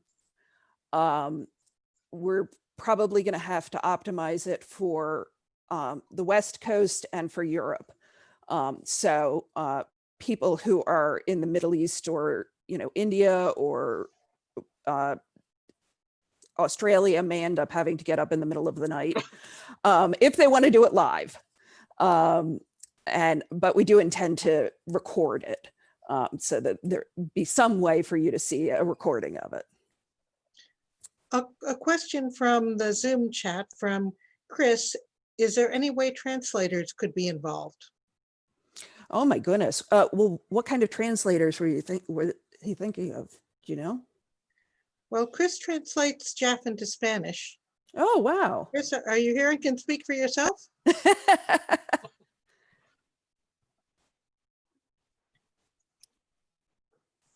No? No. Okay. Well, But Chris, contact me and send me an email or contact me on Facebook. I'm happy to talk to you. It never occurred to me, but this is one of the reasons I'm doing this, because there's so many things that other people think of that have never occurred to me. So send me an email and we can talk about it, because I'm happy to hear your ideas. Are there any other questions? I'm not sure I can see the. I'm not seeing any other questions except for some enthusiasm for some kind of breakout rooms or places like that for conversation. Yeah, well, I'm really going to try and do that. I think that'll be really good. That was really a fun part of the in-person exam. Yes, we could alternate methods in alternate years, Jenna, and we'll have to see what happens in 2021. We may end up with a hybrid. I don't know. It's so hard to know. As with everything else, it's so uncertain. So we'll just have to wait and see what the situation is in 2021. But it's really nice to be able to have so many people participate who wouldn't be able to otherwise. Are there any other questions? Oh, well, that would be really nice, Rita. I would love to meet you in person. I would love to meet all of these people in person. It would be so exciting. Well, thank you so much, Victoria. I'm very excited about this conference. I had to miss last year's because I was ill and ended up Skyping in, which we thought was tremendously radical at the time. And yeah, right. Now it's just like we do this all the time. I know. Well, technologically, it was like, oh no, what are we doing? And, Yes. and now it's like, oh, it's a piece of cake. Or we do it all the time. So anyway, yeah. But it was great having you participate. I'm glad you're going to be able to do it again. Yes, I am too. I'm hoping to see lots of readers there. I've really enjoyed doing this program, which has let me interact with many readers and other writers, and it's just been great fun, and I'm really looking forward to November. Yeah, yeah. Well, it is. It was just so much fun to meet everybody and to meet new people, and yeah. So I'm hoping we'll see everyone. Okay, great. Are there other things you'd like to do during your time here? No, I had an excerpt, but it's going to be too long for the amount of time that I have. So I think it's better to just go. And do I need to make you the host, or you take it Yeah, back? make me the host again. Hover over me, my name and participants, and click on more. Okay, that should have worked.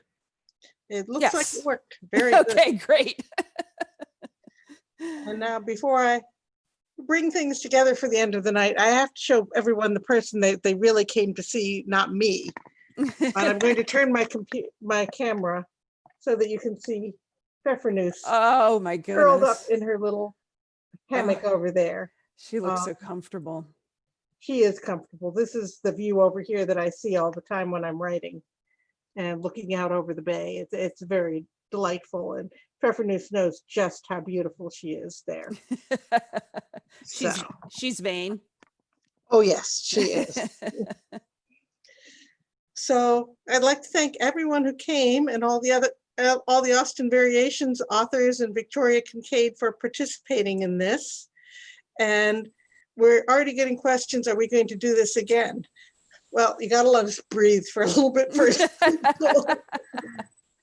I think there is interest in doing it again sometime in the future, possibly doing some short chats like this online throughout the year, but we're still trying to put that all together. But this has been such a delight, and it's been so good to see people when we're also limited in who we can see. So I'd like to thank you for all coming. I have to point, yes, Jack, I see you looking at me. I will point out about the book, Austen Variations book sale, which is still going on today. If you go to the website, you'll see the books that are on sale for 99 cents and $1.99 and $2.99. Great time to fill up your Kindle. Other Austen Variations authors, are there things that I haven't said that I should?